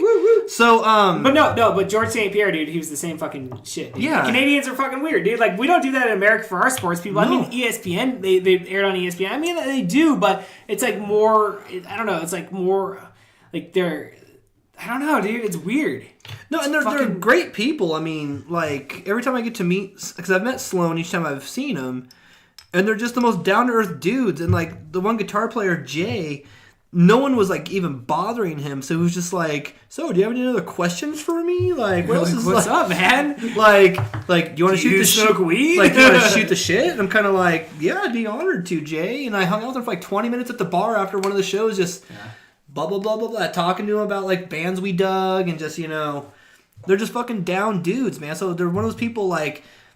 Even though that, like I said, they have success in their home country, they've earned it, and they are just fucking legit. But yeah, definitely check out that Tragically Hip doc. it'll blow your fucking mind. I mean, I'm gonna check it out, dude. And there's one song they did called Courage, and I kind of remember it from the 90s. Like one of those kind of like, I kind of caught it once on MTV, like, okay, that was an alright song, but it never like stuck with me. And I did see them open up for Page and Plant for the Tacoma Dome show. I think it was like 96 or 97. And I found the set list and I'm like, yeah, see, none of those songs are anything because I found it's like only 8 songs. I'm like, yeah, none of those still strike. I remember them being good. Like I enjoyed it. I wasn't like bored. Yeah. But it was just like, okay, but yeah, you know, I don't know. I guess they drop a lot of local flavor in their like how Steely Dan will say stuff, like back in Annandale and little funny little little snarky little things. Yeah. See, like, apparently they do that, but Canadian snark. Canadian snark. Canadian snark. Like, hey. Here, Kevin, I want you to take this is a super rip bowl we're about to smoke, people. It's legal in our state, so don't you go calling the police on us now. Oh, dude, this is all like we're long gone after this night, dude. Fucking. Ooh. We were like, oh shit. Fucking Kevin Porter and Brandon Huck. They're doing sons of bitches. They do drugs on the podcast just like Joe Rogan does with Elon Musk. Yeah. Except for I'm not a CEO of a company. Yeah, you don't gotta worry about your stock prices plummeting off that one, dude. Shit, I am my own brand. This will increase my brand. No, dude. all my work is literally my own brand. So yeah, I don't know, dude. In all facets of it. I don't work too hard on my brand. I don't think I've kind of given up on all that shit. I'm just kind of like, I'm gonna put it out there. This is your, and I'm not gonna like focus on social media. I guess is what I'm talking about. No, I'm just doing the work. I'm putting the work in on the podcast and doing badass fucking work, and then like I'll post one thing and people listen to what they do, But when people do find this shit, Brandon Huck, now after you'd be amazed. After the show, I got some stuff to talk to you about. Remind me. Some good stuff. Some good ideas. Some positive. We can end this shit on a positive fucking note. We'll always end on a I mean, I like to bitch and rant, but I'm a some I try to That's why I like hanging out with you, dude, because you are a positive person. Thank you. Even like our new some of the new people we get into our fold, like that Danny J, sweetheart, real good dude. That new guy that's been coming around and decent jokes. Okay, he's gonna hate that I said this, but yeah, he started to bomb on Thursday, and I was just like, oh shit, so I run up there to help him, and I just go like, do Boba Fett, and he's like, oh, and he does his bit, and I go, fucking nice natural show, like, dude, good recovery, and he goes, dude, like, now I see what you mean by like setting it up like a set list. One word set me off for 2-3 minutes. I'm like, you're welcome. That's what I'm trying to teach you guys. And you are gonna have your bad shows, you're gonna have your great shows. But all the shows are good shows, man. It's just the just fact doing of getting this. out there and doing it. It doesn't matter, dude. Like, as long as you had fun doing it, Like this. Like, this is my... I'm in the middle of a 4-day vacation right now. See, that's what's up. I wish I had a 4-day I had a 3-day vacation. But this is the first time in like 2 years. That I'm just not... Yeah. And then this ain't work to me. This is fucking fun. It's like, as far as I'm concerned, I'm coming over and kicking with my friend and smoking bowls. And just this happens to be on. Thank you for this whole episode eavesdropping. This whole episode worked out perfectly well, dude. Because I'd hit up Dustin last week because, I kind of have a working, you got a little bit in of my a head rotation, of I go through, okay, who can I have on the next couple weeks? So I was gonna hit you up anyway in the next couple weeks. I was just thinking about it too. I was gonna be hitting you up anyway. And then, I hit up Dustin yesterday. I just like, hey, man, we're still on tomorrow night for fucking recording. And he had some issues with work and stuff, so, we had to put it off for here in the next couple weeks. But then I just all right, I'll just hit up fucking, because, I don't know, I feel comfortable talking to you. We have fucking good conversations. Yeah. Each episode gets better and better, And we're just, it's since I last was on here, I got contacted by the Yakima Herald about the open mic scene. Yeah. And we were able to talk about Parker and Samantha, which was really cool. Yeah, that was cool. And we were in good company with Jay Leanne and those guys too were part of the. Those kids are taking over this town. Well, dude. It's that's awesome, dude. There was an article I saw about them recently, like a show they had coming up, and they said that my thoughts exactly about yes, they are excellent cover artists, and that's a great place to start. And when they start writing their own material, I've actually never seen them in person. I'm going to be honest with you. I've seen them a few times. I hear these names through the internet, and they're very talented young people. And like I said, now they're really starting to understand how song structure works, and they're starting to write their own. And they give each other encouragement. They're kids too, man. Dude, when I went that Monday night, I went to that Mac Daddy open mic, and to sit there and watch them encourage each other. Yeah. Even like one of their friends got acclaimed it for a second, and like one of the kids from Jayleeanne, like, you got this, and then she nails the song. It was just like, oh man, see, that's what it's about, man. Like, even in our open mic, be like, fucking Cat Potter, man, shut the fuck up. Even in our sit down, sit the fuck down. Well, even within our comedy scene, there's been a small bump in the road. We'll just say, and but now I think we're all coming out of it stronger. Because we're all able to pretty much just say and communicate like, oh shit, didn't know you were trying to do this. Just say so. Let's get to know each other better too. I mean, like it's in the infancy of it is. I mean, it's like you're saying, dude, you're always gonna have road bumps and shit. And it's just about how you tackle it, and you always want to have something positive coming out of that situation, Like, no matter what, you're always going to get over the situation, because that's just how life is. Yep. So you have to just be able to draw the positive and take the positive and move forward. And if that one little speed bump... keep moving forward towards the ultimate goal and whatnot. Yeah, and if it's a small speed bump and people want to run away from it, that's fine. That just means they weren't strong enough to stay in it for a long run. They're not strong enough to fucking... I've been doing this off and on since... Yeah. You can't get your feelings 25 hurt. years. You can't get your fucking feelings hurt.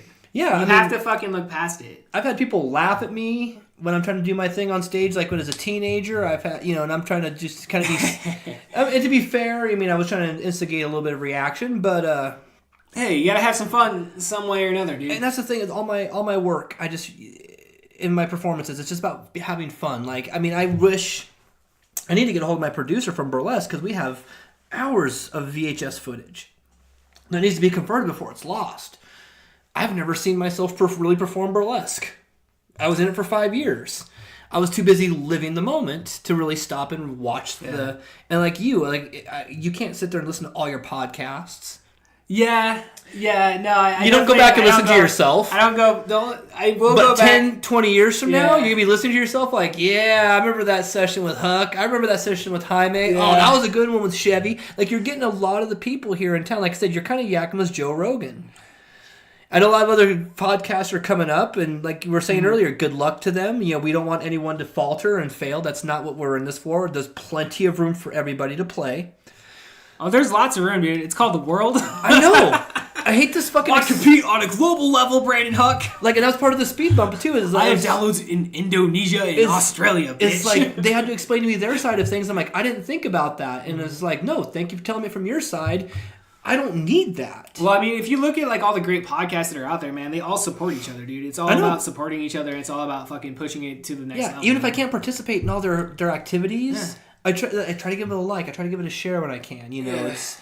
I may not be exactly part of that. Yeah, well, that's okay. That's why I have like I'll have you guys on here to promote your comedy shows and shit, because that's how I feel about it, dude. Because like I feel like I'm Conan O'Brien or whatever. But you say Joe Rogan, like that's a nice way to equate it for a podcast. But like I always think of myself as like Conan O'Brien. You're the host. It's like I'm just gonna have you guys on here, and like anybody that wants to listen to it, dude, is like he can hear a cool fucking conversation. Yeah, like last week, and then go to a live show here in a couple days. Yeah, like was it? So we have like Wednesdays. Most Wednesdays, I'm either hosting or writing or attending trivia, one of the three. Thursdays now are open mics, 7 to 9:30. Yeah, it is weird. It's a little different room. It's not necessarily. Well, yeah, the room's fun. I think, dude. I like the room. I like the room, dude. The room's great. I do 3 nights a week there right Thursday, now. fucking, And then I do my Saturday nights there. Yeah. Like last week was I kind of figured something out. It helped me really narrow my shows down. So I did the volume 6 of the 70s, right? So I looked at this list and I'm like, 1976 movies that came out. Oh shit, Rocky. I mean, there's all these great movies came out that year. Great year for movies. Silent Movie by Mel Brooks. The music I picked, it was just tons of hits. Like I didn't even bother to try to put them together. I'm like, here's just 36 songs from 76. So volume 6 of the 70s. So my next one is volume 8 of the 80s. There you go. Boom, all 88. Yeah, that's how you do it, dude. That's smart. Because and then you could get the bet, like, Yeah, because you don't have to pick something from like one thing from this, one thing from this. You're just like you concentrate on one single year. 1 year, and then that's amazing, dude. Fuck yeah, dude. And then that's exciting. 2 weeks from now is going to be the 420 show. I have a show on 420, so songs celebrating cannabis, Cheech and Chong clips. Yeah. Friday. I mean, come on, it's all day long. Just do cliche fucking pot all day long, dude. Yeah. It's because I got high by Afro Man. I mean, there's 1,000,001 of these you can do. Then 90s is volume 7. So it's going to be 97 for the 90s at the end of the month. Yeah, no, this show is, I think it's one of Yakima's best kept secrets. And the thing is, I'm sustaining it really well, even without like a mass of people being there every week. It's like, I don't know, it's like the same thing that I do with the podcast, man. The same effort you put into that fucking show, dude. Because you're doing it every single fucking day. Yeah. You're concentrating on it every single fucking day. You're doing work. You're fucking putting the time in and shit. Doing it for... And people will fucking pay attention, dude. Like, once that fucking... Yeah, the 2 year of the show comes up, I think June or July. Dude, that's 2 years for my podcast too. Yeah, I'm like almost to 100, like 104 episodes here. Yeah, it's about how many nostalgic cheeses I've done. It's crazy, and I've come up with all sorts of themes. Like I've done one, was it for Labor Day?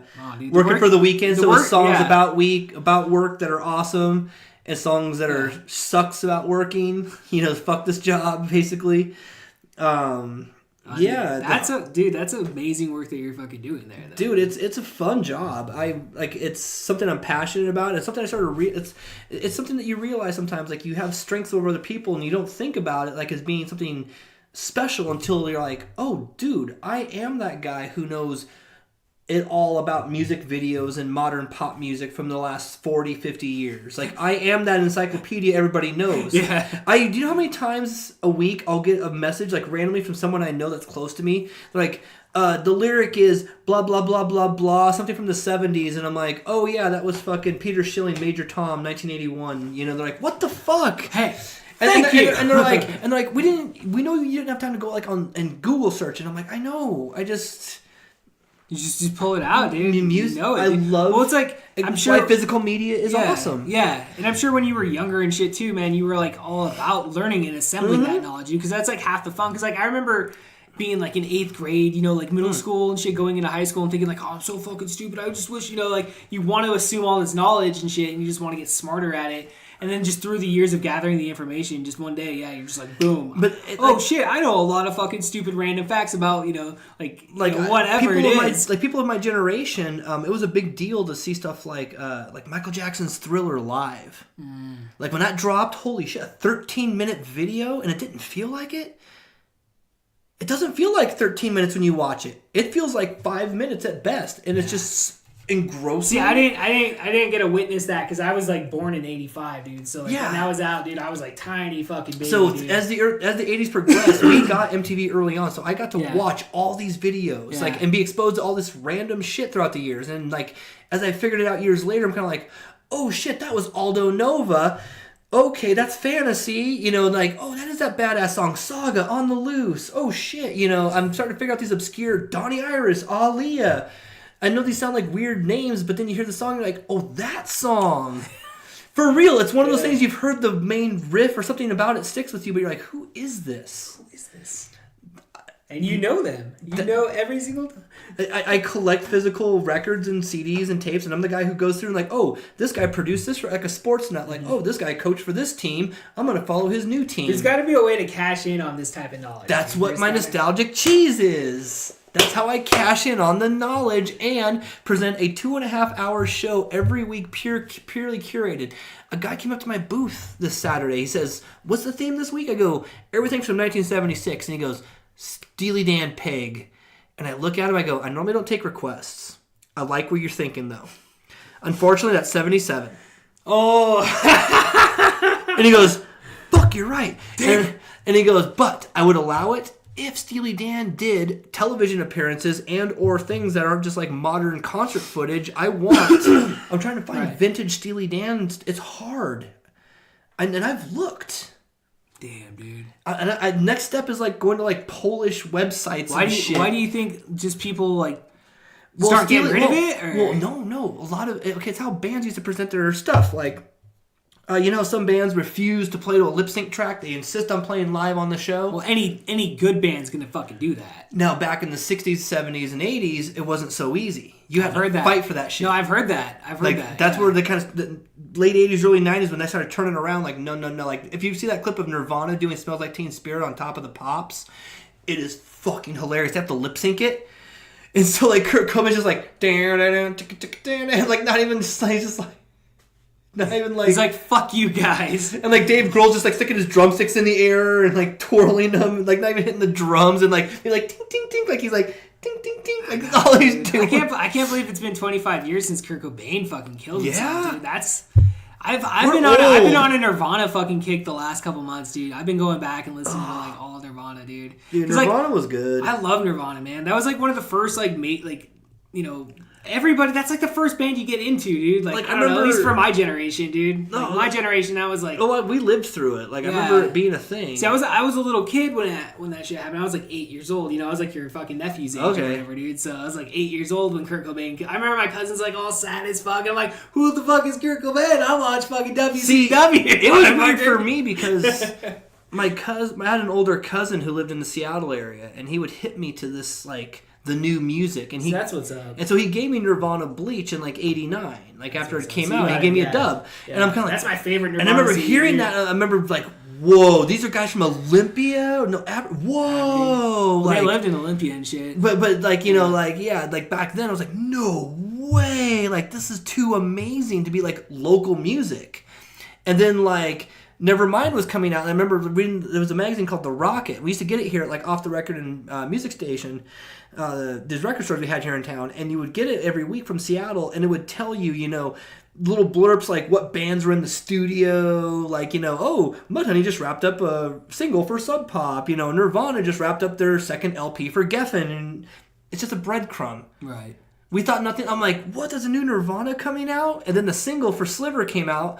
Fucking, I don't know what happened to it, but God, I wish I had it. That's like one of I had an original print blue fucking vinyl. Wow. I have a feeling it went up one of my old roommate's noses. That's fucked up, dude. That's fucking amazing. The fuck. I'm pissed about that. I'm a little sore about that. Nonetheless, so when Nevermind dropped, I remember like bugging like music station and shit, like when's it come out? Like 2 days. I'm like, oh, I want to hear it so bad. And then like remember going to go pick it up like day one, and then like wow, and then like people started getting into it, and I'm kind of like, wait, people do, like I could see that, like how people were like responding to it. Yeah, I was like, I remember it being different from like way different from Bleach. You're just like, okay, this is still pretty heavy, but it's like people are gonna like this. And then sure enough, it was just like the Teen Spirit thing just blew up. And I remember like seeing it on MTV, and I'm like, they're playing Nirvana on MTV. Oh shit! I was like, no, because they just felt like your friend's band down the street, like your cousin, you know, they were just these local dudes, like no one, you didn't think anything, and it's like, whoa, people are loving this, like get it, and then they just became, it was just overnight. That's so cool. You gotta live overnight. That. That's so fucking cool. So I remember seeing the explosion firsthand. And like when bands would come here to Yakima as a teenager, we're like, no way! Like I remember going outside this bar. It was down there where the K&DO offices are now. That little like, and right there on Yakima Ave, across from the Yakima State Company. There used to be a club right there. I remember going out in the alley listening to like Sweetwater and some other bands, like just to be able to just so I could hear. I wasn't of age. I couldn't get into the bar. Yeah, no, I know. I wanted to hear the music. I think that was like when it was like the pre-zone or whatever. Yep. Yeah. Like that's how bad I wanted local music in this town. I don't. And it's something like you think you'd get out of it, like you know, like oh, I'll put music away for a little while. No, dude, music's a way of life, dude. Like it is. If I was actually like I wanted to like be you know like Kurt Cobain, dude. Like that was like when as a teenager, dude, like 13, 14, 15, dude. Like I loved fucking Nirvana, dude. Yeah. Oh man, like, but then like I was never good at music, so that's why I went into comedy. But no, this is the good thing about Nirvana was their music wasn't great. It's not hard to play. Like when I was learning to play. I'd start at dedication. I learned to play bass guitar and guitar around that time, and I tried other bands like Primus, and I'm like, yeah, biting off more than I could chew from the beginning.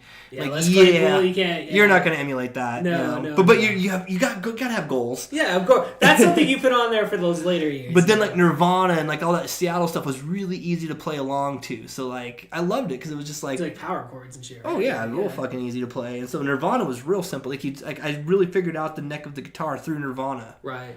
Like it's such rudimentary songwriting.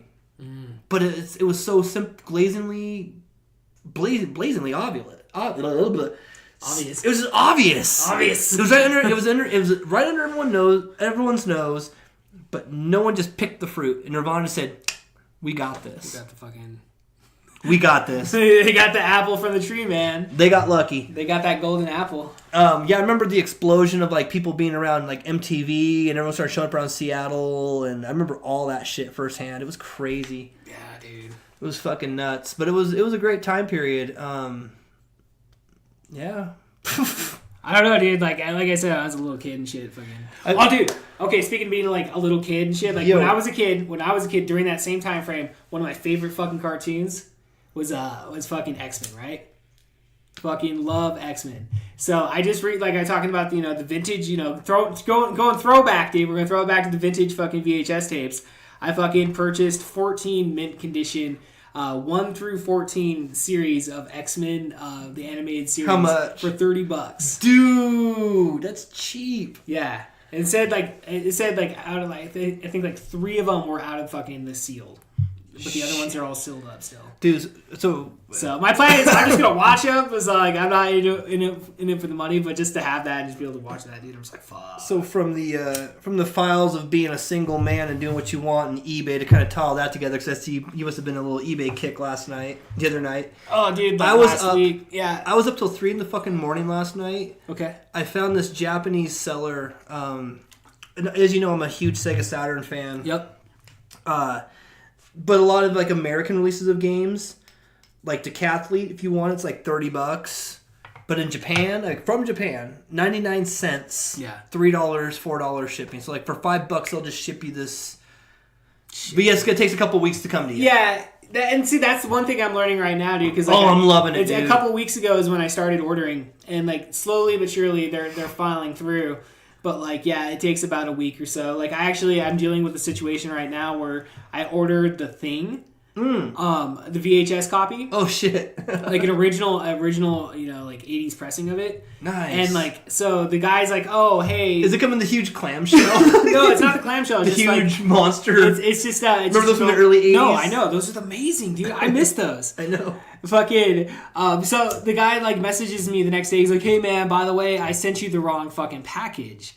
But I'll fix it. And he told me like that he told me he sent the Thing video like that Friday. So he's like basically like, you're gonna get the first package, just hold on to it, and then I'm sending you the second package with the correct shipping label, and then just slap that on there and then call it good and throw it in the mail. And I was like, yeah, dude, that's perfectly acceptable. I can do that, but it's like taking it's almost 2 weeks now, and I haven't gotten the fucking the VHS tape. And I messaged him yesterday, and he hasn't responded back to me. Did he give you a tracking number with That's what I asked him yesterday. I sent him a message. I'm like, hey, man, like, do you have tracking information on this? As a seller, dude, fucking tracking information, like, I just sell those empty-ass cases, so I'm not selling anything no bigger than, you could ship a single VHS in a bubble mailer for $3. $2 if you want to call it medium mail. Right. Like, it's super cheap. And, yeah, it's part of my postage. It just comes. I buy my postage through eBay, right, and print it home.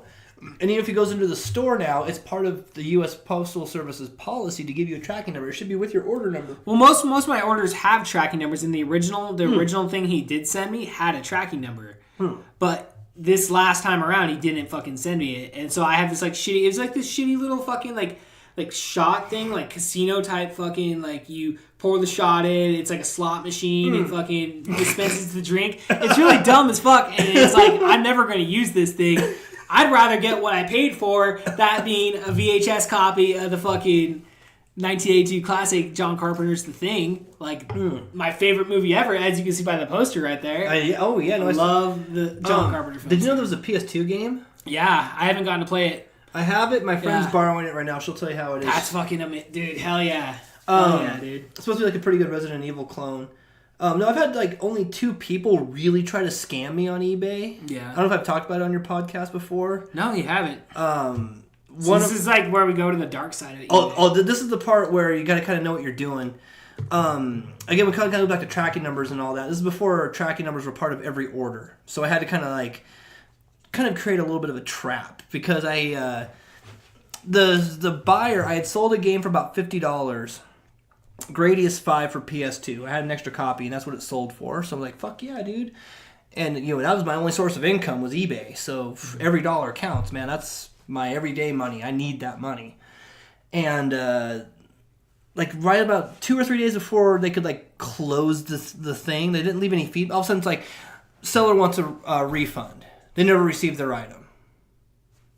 Huh? It's been almost 2 fucking months. Right. So I did some research. I saw who paid for it, and I found that the address was actually an Arby's inside of a mall. What in Connecticut? That's where they had it shipped to. Was so I called that mall. Yeah. Okay. I did. So here's my investigation. I opened up an investigation on it for myself, and I said, okay, let's see, there's the mall. Let's talk to the mall security. And I talked to him. I go, hey, listen, I'm a seller on eBay. Bear with me. But I explained him the situation. I go, so is there a way to kind of, Did you receive this package? Yeah, is there a way I can verify this? I mean, this is kind of a strange thing. He goes, yeah, that is kind of strange. He goes, but he goes, I think I know her. And I said the name. He goes, oh, yeah, she's the manager at the Arby's. Yeah, I know her. It was a scam through the... No. I didn't say anything about the scam or anything. And I'm like, oh, okay, cool. I think her name's like a vet or something like that. And I'm like, oh, okay. He goes, yeah. He goes, you want me to go ask her? And I go, oh, no, don't ask her. Don't let her know I called, please. He goes, okay. And so... whatever, dude. So I immediately figure out who the franchise owner is and contact the owner of the franchise. That's really smart. Immediately after hanging up with the security guard. Yeah, of course. You need to talk to that. And I ask her, I go, hey, listen, I need to speak to you about a manager at the store at the mall, a vet or whatever, And she's like, oh, yeah, I love her. She's the best employee And I go, hey, ever. I'd love to get on a 3-way conversation with her right now, if she's at work right now. And I go, she's like, I believe she is. And I go, cool. I go, well, we're going to, I need to tell you something. And I told her what's going on. She's like, oh my. And I go, yeah, she had it sent to your Arby's. And she's trying to, I want to make sure, I go, so what I'm going to ask her is did she receive the game? And kind of if she says yes and all, I go, I'm going to, I'll respectfully call her out. She's like, oh my God. So we get her on the line, call the Arby's, and we're on a 3-way conference call, and I don't let the manager, I go, told her to kind of keep quiet. Mm-hmm. And I go, hey, Yvette, hey, my name's Brandon. This sounds kind of strange, but did you happen to receive a package at your Arby's? She's like, a package? And I go, yeah, it was a video game, maybe a month and a half ago. She goes, oh, the video game, yes. Oh, I go, is it, everything's fine? She's like, oh, we love it. We've been playing it. And I go, yeah. And then her manager, the franchise owner comes on, she goes, she's like, so Yvette, why is this man calling me and telling me that you're demanding a refund for the game? Mm-hmm. I go, yeah, you're running a scam out of the Arby's, Yvette? What'd she say? She's like, no. And I go, well, the account, I go, well, I don't give a shit. You need to have whoever's running the account call the hounds off. Well, why wouldn't she, automatically, question it, though, and be like, no, actually, I never did receive it. No, I don't know. If you're going to sell the lie. Walked right into it. If you're going to sell the lie, you got to sell the fucking lie. She walked right into it with her franchise owner listening. You're claiming a refund? Over the phone, live, and I'm like, well, I think I've proven my point. I go, if you could be so kind, I go, you would draw that. And so I told the franchise owner, I go, I'm gonna call you when everything's cool. Mm-hmm. And then 2 hours later, refund redacted. I'm like, I called her back. I go, hey, it's all good. She's like, yeah, we had a talk after that. I go, thank you. I go, she's probably the first thing is like, why the fuck are you ordering video games off fucking eBay and having them delivered while you're on the fucking clock, you dumb fucking bitch? and then attempting to scam somebody through it. Yeah, and then it's scamming them through our fucking Arby's in the mall, dude. Oh, and where was this again? Indiana? Connecticut. Connecticut. Oh, we just hang out in Connecticut and fucking... Yeah, don't know, dude. and then the other Stupid one shit. was in Arizona. Yeah. Your PlayStation. This goes back to PlayStation 3. When the Move bundles first came out, they were $100. It was the camera, a Move controller, and Sports Champions. Mm-hmm. And this woman had posted a picture. It was all three of them. Sports Champions, PS3, $10, and it was like times like $100, and it ended like 2 hours. I'm like, woo! I put $25 on it. I'm like, I'm gonna win this shit for like quarter of the price right now, and I win the auction. Woo! For like $23 or something. I'm like, yeah. And so I get the package like a week later, and it's just Sports Champions. I'm like, no. Yeah. So I contact her, and I'm like, where's the camera and the controller? I can't really play that without those. And she's like, oh, if you read the bottom line of text, and she had like this huge like you're not supposed to read through this. It's clearly deceptive. Last sentence, sure enough, it says this is for the game only. I'm like, you gotta be fucking kidding me. Buried in it. And it's probably like no refunds and shit. Buried in it. Yeah. So then I look at her other sales. Their last two sales, guess what they are? The same two pictures. Yeah. Blah, blah, blah, blah, blah. Camera only. Blah, blah, blah, blah, blah. Controller only. So they fucking sell them separately. But use that same picture of all three of them together. Wow. And I'm like, I'm sure I'm not the only one who's complained about this. Yeah, of course. This is some bullshit. Well, Brandon, we're gonna just throw the digital pause on. We'll be back in 2 seconds. What? Digital age, we're back. What? It was like 2 seconds. 2 seconds, Brandon Huck. Dimension skipping. Dimensions overlapping. 2 minutes. Where Fast were forward we? in life. Where's my face? 2 minutes ago. In the bathroom, pig. Woman selling thing that should be together sold as a bundle. Used the same image 3 times. Yeah, I got my own over here. Thank you. Used the same image on 3 different auctions to do the same thing to 2 other people. Oh yeah, dude. She totally was like fucking people over, dude. Yeah. So that's where we were. Yeah, of course. So she says, whatever, just keep it. I'll give you a refund. Me. Just garbage, right? I'm like, whatever, lady. Filth. Fucking like, coming off that keyboard. I'll be happy to send it back to you. Like, scam somebody else with this, No, she just gave me a refund, so I kept it. Anyways, I think nothing of it. And then like a month later, maybe 3 weeks later, I get a sale from somebody in Arizona from the same town. Different person, though. I'm like, that's interesting. Sold to, that's where that lady was from. Don't sell a lot of, I think it was like Glendale, Arizona. I was like, that don't make a lot of transactions there, so that's interesting. Especially with my recent incident with this lady. I'm like, whatever, it's gotta be a coincidence. So the guy buys a Starbucks card that's from like 2004 with like a picture of like coffee cherries on it. It says like Guatemala Antigua, which is the type of coffee cherry it is. Not the country. Sounds like a coffee, dude. Oh yeah, I knew my coffee there for a minute. Anyways, so the guy receives the card and immediately demands a refund. This is not what I expected. He only paid like $2 or something for it, like just petty ass shit. I'm like, dude, what did you expect? Like, these are empty cards. It's like, it says it all in the description. Like, there's no thinly veiled. I'm very to the point, very blunt. What did he goes, well, it's not from the country, Guatemala. Okay. Oh, so he wanted it to be from the country of Guatemala? Yes. And I'm like, oh, okay. Like, I don't say anything right away. I make a phone call to Starbucks.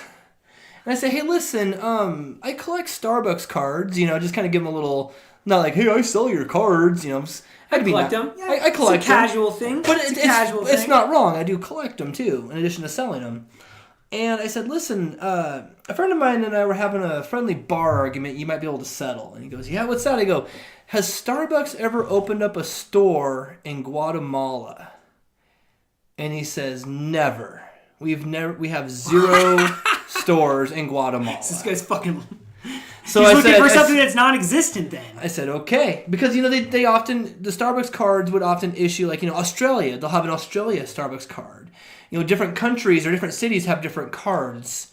They issue limited edition ones. Look at these cups. Exactly. These are per the cities and yeah, states. it's a very popular thing, and people do collect these. Yeah. And so I messaged the guy and I said, listen, I will absolutely be refusing you a refund. Starbucks has 0 stores in Guatemala. You can contact them yourself at 1-800-STARBUCK. I gave them the number. Call them yourself and ask them. Ask for Dave, Department 208. He gave me this case number. Here, I'll share it with you. I thought about being a smart ass, but I was like, no, just really give them a call. They'll tell you exactly. I'm not bullshitting you. I'm sorry you had an expectation that was not there. And then I started looking into it. I'm like, okay, this guy kind of went in for the attack a little too soon. So I started looking at the addresses from the woman I had an issue with and him.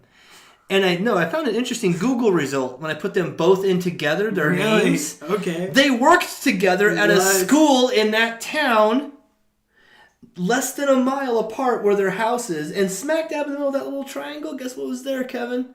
A little bit of a P.O. box or something? I don't know. What? A Starbucks Coffee Company cafe. What? So I guarantee you that one afternoon, the guy who, we'll call him Guatemala Card, invited, we'll call her Scammer Lady. So Guatemala Card and Scammer Lady are sitting down having coffee one afternoon. This is my little hypothesis. This is what I pieced together. Okay. I'm giving you the Cliff Notes here. And basically he probably said something about she said something about, yeah, this guy on eBay is a dick and he did this to me. He's like, well, you know what? I'll buy something from him because that's what and I'll fuck with him and give him negative because he gave me negative feedback, demanded refund. I mean, it's all just. Dude, that sounds very. I call. Oh my gosh! I'm on the phone with my sister as I'm coming up with this revelation. I'm on speakerphone with her, telling him, and as I'm piecing it together, I'm like, oh my God, Elizabeth, what? And I'm telling her their houses are less than a mile apart. Their school they work at is somewhere in the middle, and there's a Starbucks somewhere in the middle of that. It's all within a 1 mile radius. These people they're out for me, man. They're fucking out for me. And they work at the same. And the first Google result came up, like I said, on the staff. She was a regular teacher, and he was a guest teacher. He had worked there for many years, but he just kind of comes in now and again. Yeah, he's a substitute. Yeah, he's a backup, but he doesn't really go full time. But you're oh my God, so they're obviously colleagues. She told him about it. You're just connecting dots, dude. And so I called eBay and I tell him about it. Hey, eBay, I gotta talk to you guys. I gotta talk to you, Mr. eBay. And I call the guy, and he's and I give him all the data, and he's like, sir, can we get back to you? And I'm like, certainly. And he contacts me. He goes, we've removed the negative feedback, and thank you for your feedback. That's awesome, dude. He's like, that's all I can say. And I'm like, hey, I couldn't believe it. I'm like, they were trying to pull some shit on me. Both their accounts got suspended. Damn, dude, that's a fucking... Yeah, you can't... I guess you can't, collude like that, because that's colluding. It's collusion. They colluded against me. Yeah, exactly. And I proved it. I go, dude, the data doesn't lie. Holy shit. And you put it together, dude. I put it together. Yeah, because this is, again, like you said, dude, this is your most people expect you to just your brush daily it bread, off. dude. So, I mean, this is how you're making your fucking living, so of course you're going to pay attention to all this they shit. expect most people to be just kind of hobbyists with it. Just kind of whatever, what's $5? Oh, I got a negative feedback and I lost $4. Whatever. Yeah. No, this is principle too. I'm calling you out. Well, it's funny you have that story, dude, because today, literally, I got this in the mail. It's a copy of Nightmare on Elm Street Part 4. Dream Master. So when I originally ordered it, and this is actually off Amazon. This isn't from eBay. This is off Amazon. So on the Amazon fucking website, it advertises it as an original copy of A Nightmare on Elm Street Part 4. So, you're led to believe that it's an original release from 1988. But it's in this whack-ass red box. First off, it doesn't come in the original box. No original And artwork. that copy right there, that's a copy from 1999 when they digitally remastered the fucking series and released it as a box set. Oh. So it's not an original copy, dude. Shit. And it doesn't even have original boxing of when it was a fucking high-definition release, People dude. don't understand. These people that sell this shit. I hit him up today, dude, and I'm like, hey, man, I just want the original copy. Like, and they're like, oh, well, you know, we'll just give you the money. Because I told them I'd return it, but I want what I fucking ordered. Like, you didn't give me what I fucking ordered. Because they sent it with an invoice. And it even said fucking original case, fucking lightware or whatever. But see, it's that culture we have now. Kind of GameStop perpetuates it too. Hey, we don't give a fuck if you have the case or not. We'll give you the same amount when you trade it in. Yeah. So people are just led to just be fucking, just kind of treat their shit like garbage. Dude, it's disposable. They'll just get rid of it. They gave me a refund, and I just ordered, like, I went on eBay, actually. I found the real shit, and I just ordered it. Oh, yeah, I don't even bother with people that don't even bother putting up the real picture. I'm like, that tells me you don't give two shits about what you're really selling. It was fucking total misleading. It is. Yeah, it was being misled by it. I've even messaged sellers, like, is there a manual? Like, for, like, what I'm looking for, like, you know, you haven't shown any picture on the inside of it. All right. I see the outside, but it's... Well, usually the ones I've been buying, like, they're fucking they show the actual VHS tape and shit. Like, check this shit out. Fucking this is a pretty cool one, I thought. And it's in pretty good the condition. fly. Yeah, dude. Here's how Brundlefly eats. It's an original copy from like whatever that was, like 86 or whatever. This is oh yeah. I remember this old CBS Fox style label. Yep. So like, and dude, I got that I got that for cheap as shit, dude. But the thing I'm thinking is, dude, is like fucking people really are like in the next, give it like 10 years, dude. The VHS player is going to be that much more out of fucking play. So like, it's reason to believe that this shit's gonna go up in value, dude. I'm gonna give two shout outs right now: Dave Mosier and Eric Martin. Those two gentlemen. I love their Facebook posts. You were talking about social media earlier and kind of cutting back on it, and I really only try to share positive stuff. I mean, there's plenty of times to bitch and be negative. Trying to have a 5-minute scroll through is not the time for it. I really limit my time on it anymore. It's too much.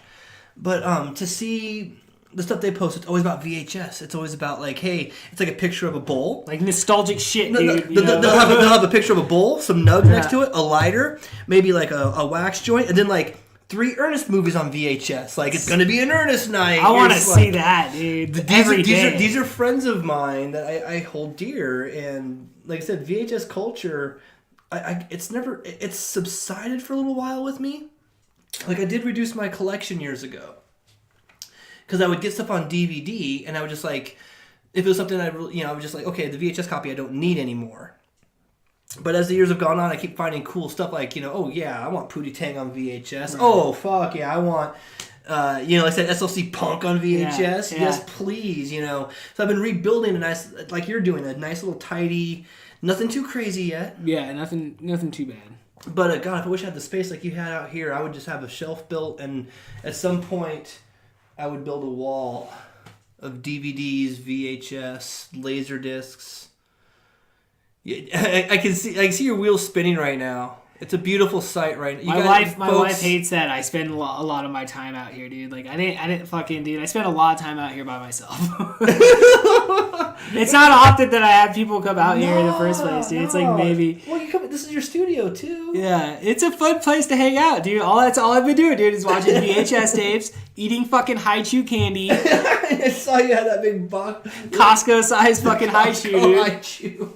Got the Switch out here. We got the fucking got a bunch of wrestling figures out. Yeah, dude. Macho Man Randy Savage, dude. Like, we'll pile some DVDs and Blu-rays in the corner. Yeah, man. Oh, is that an old school Nightmare box? The original? Yeah, dude. Crap? Well, it's that NECA brand action figure. Oh, okay. So NECA fucking releases all these fucking old school, horror films and all this shit. So I got Pennywise. I got fucking the original Nightmare on Elm Street, and then I just ordered the Pennywise from 1990, like Tim Curry Pennywise. Yeah. So I'm getting that action figure, and then I'm getting a Jason figure. Fuck. So rolling fucking deep on those NECA fucking figures, man. I see that. Yeah. But it's like eBay though, dude. You get them fucking on the cheap. Like normally they want like $30 for like those Pennywise fucking, on the normal market, but you get it for like 17. Well, maybe like I said, going to the preservation of video games that ties with this, for me at least, is I sell them on eBay. Like I get first pick of the litter, obviously, kind of make my collection. I keep the best ones, sell my subpar ones. Right. But somewhere out there, someone gets a complete copy of a game, and like I said, it's all on eBay. And then I take that money Like I ordered a second gun for my PS1. Shit. So I can play Time Crisis with my nephew when he comes in. So that's fucking cool as shit, dude. I didn't even know they sold a gun with the PS1. It was the black. Well, the gun had to be gray here. They couldn't. It couldn't be black. So in Japan, it's black. So I got a black one now. Wow. I'm stoked, man. I'm stoked on getting that. So it's like you'll have 2 distinct colors for player 1, player 2. That's dude. And it uses the video pass through, and each one has like a female male pass through. So you have to like plug it in and like piggyback them. I see what you mean. Yeah. It's crazy, but that's... It works. It fucking works. For 1995, it was hot shit. Yeah.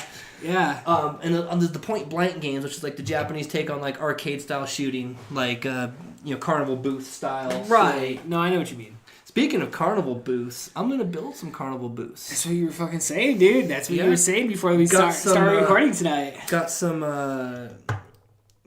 work to do for the Hop Nation Carnival. I think it's June 1st coming up. It's their 5th anniversary.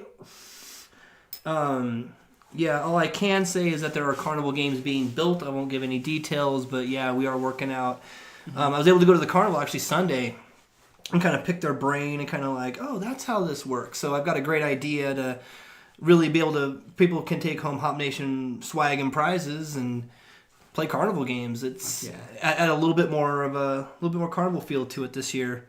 Well, it is advertised as a carnival, so adding some carnival games would definitely go. Well, the more they've taken me into their fold, I mean, they've given me room to work and be creative, and the least I can do is, give them a solid back like that. Like, they're really good. And the beer, I've never been a beer fan, really. Anyone who's known me forever. Dude, so check this really quick. Great beer. Fucking, as long as I've known you, I have not been drinking, right? Okay. So I finally let go of my little, promise myself, we'll quit drinking for as long as we want. And then when we decide that we want to have a drink, we'll have a drink. So I had a drink last Saturday. What? Yeah. Fucking had a Mac and Jack. There you go. And, we went to. Remember Mac and Jack? We went out for dinner and I ordered a fucking Mac and Jack. And it was fucking delicious. And I only needed one, dude. I only drank the one. Yeah, it's like even when I do my shows at Hop, I mean, I get a free beer every night. Yeah. It's one of my perks. But even I don't take it every night. But I know it's like there is. It's there though. I think there's a health benefit to they say like, oh, a glass of wine, glass of beer. Yeah, you just don't overdo it. I can't do shit. I can't even do 2 beers in a night. I'm done after. Yeah. I do maybe 1 hard alcohol drink anymore, and I'm happy. Like, if I hit 2, I'm like, there we go. Starting to get tipsyville. 3, forget about That's it. me too, dude. Like, I don't drink a lot either, man. So it's like, even though now I'm like drinking, because I guess you say it's like, I guess I'm drinking again, but it's just like at the same time. But you're not like once every 2 weeks. Like, that's because I did drink, because initially when I first, I had some drinks a couple weeks ago, but that was just me and my wife at home. And we had some fucking some Jack Daniels. See, you had like a nice little liquor cabinet. Yeah, you saw it earlier, dude. So but we've had that in the house for 2 years, but I just never drank it, But so I took, it was some Pendleton, dude. Yeah. I fucking poured some Pendleton, some Pepsi, and I had 2 drinks. And I was like, woo! I felt pretty good, and that's all I needed, dude. At the company party this year, I won a, what was it, a 5th of R&R? Ooh, that's fucking... And I actually downgraded it with somebody. I said, yo, I'll take the pint of R&R. I don't want the 5th. Yeah, there you go. And they're like, really? I'm like, dude, this is going to be like a 6 month to a year supply for me. I don't...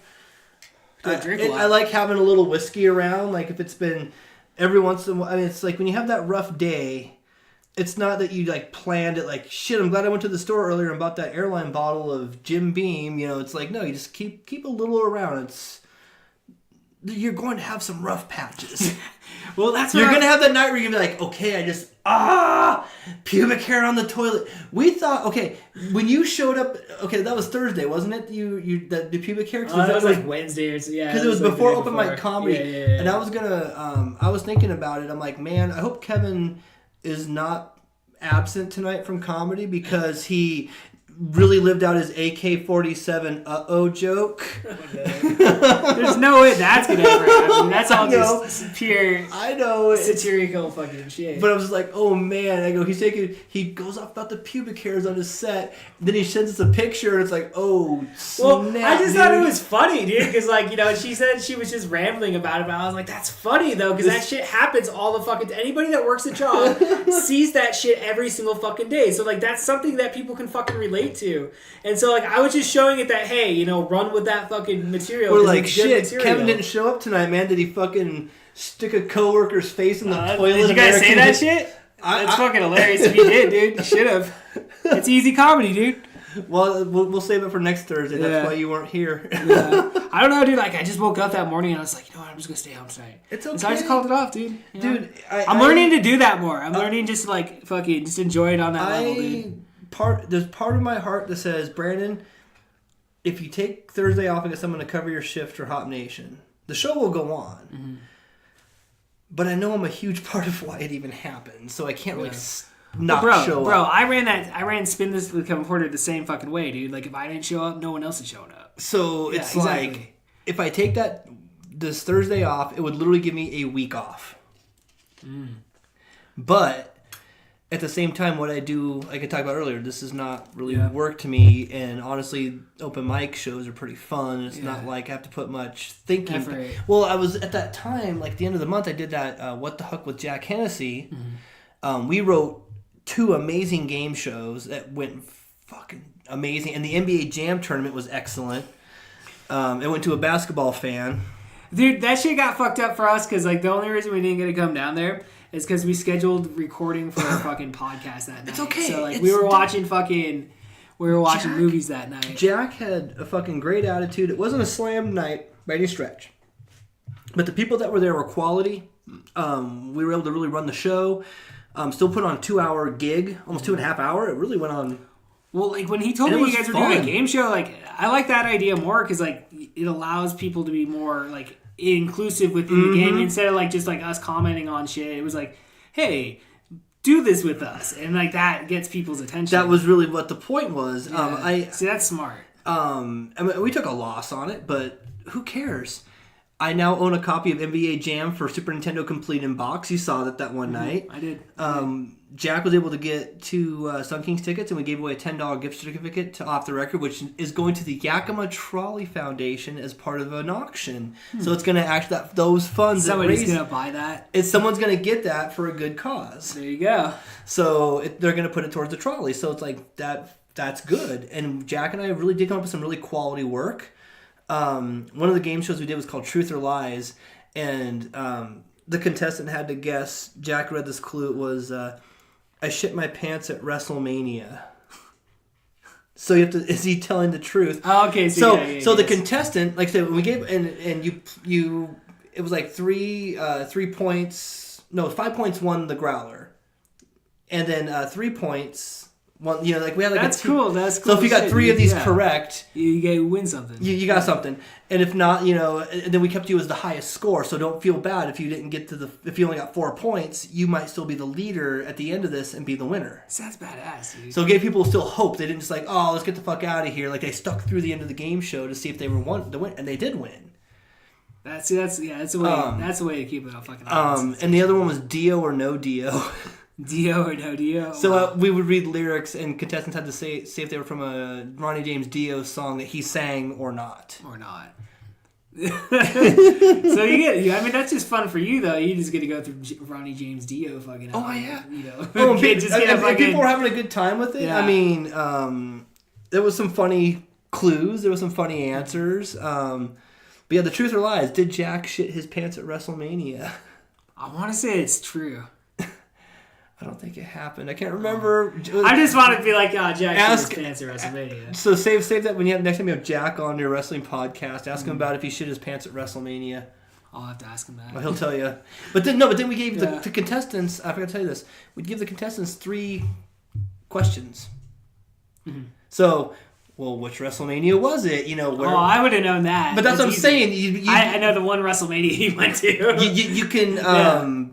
You'd be able to. Ask 3 questions, so you're not just like Yes, Was it Hulk Hogan? It gave it more than just it gave it more of a show feel because people could actually, instead of just like yes or no, whack. Well, it's like you think about like Who Wants to Be a Millionaire. You have all those fucking lifelines and shit. You get to fucking use. So it adds drama to the game. The first contestant was Jack's his dad's like girlfriend, and so people come up as a contestant. So she was coming up as a contestant and be like, okay, do you have any questions? And like, you have 3 questions. What's your first one? Shit, they have no idea. She's like, true, and I'm like, I cannot tell you if it's true or false yet until you ask me 3 questions. Like, it's like a bridge. I'm a bridge troll. You can't get past. You gotta get past. Answer my riddles 3 to get past me. But yeah, it's like, what's the point if you're just saying true or false? This will be over in 5 minutes. Of course. There has to be some substance. That extra fucking. There has to be substance, and that's where the substance comes in. Because people come with some fucking funny questions. Especially the bigger the, Right. True. It's like we don't want you to be able to say true or false. You have to kind of be able to investigate a little bit. Yeah, you gotta dig deep. You gotta dig a little. Yeah, you gotta dig a little bit deeper down that fucking rabbit hole. Yeah, and if sometimes people would ask a question that was already asked, and we'd be like, no, we're gonna give you one more because that was clarified already in this question, or you've already kind of answered that. So yeah. Well, how many people did you guys have down there for the show? 10.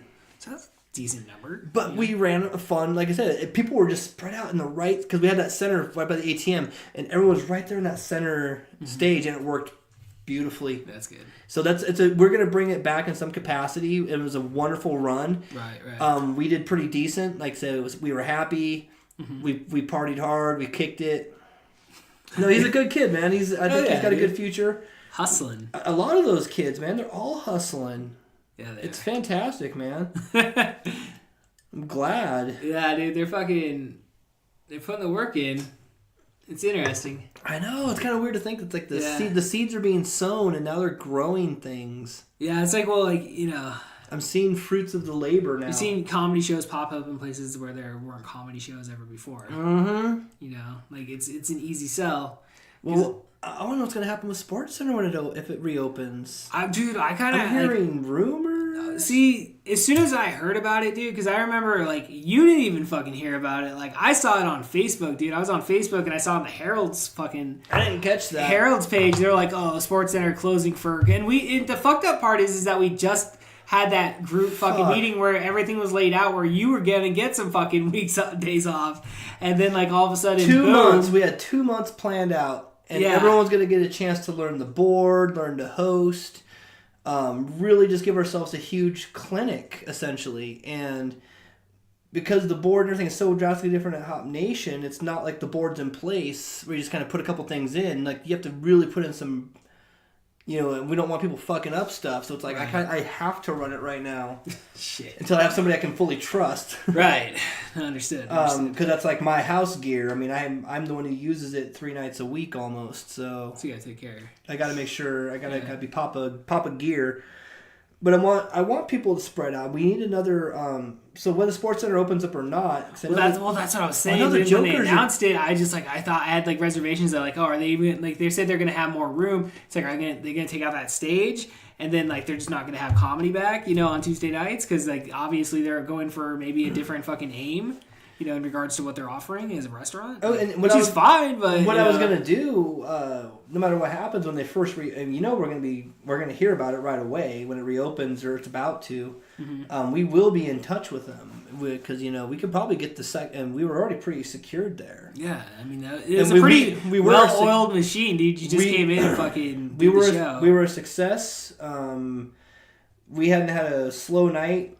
Shit, only we were averaging like 25 people a fucking week, it seemed like, dude. Just within, like, counting the tables within that main room. And that's not even counting the people on the outside. Even slow nights were great, and they were consistent. People were ordering things. I mean, the bar was selling food. We're selling food. People were having a good time. It's what they wanted, and we'll have to see what happens. Like, we don't know, like, I'm definitely going to be in touch with them because I kind of feel I'm probably one of the people to be in touch with them.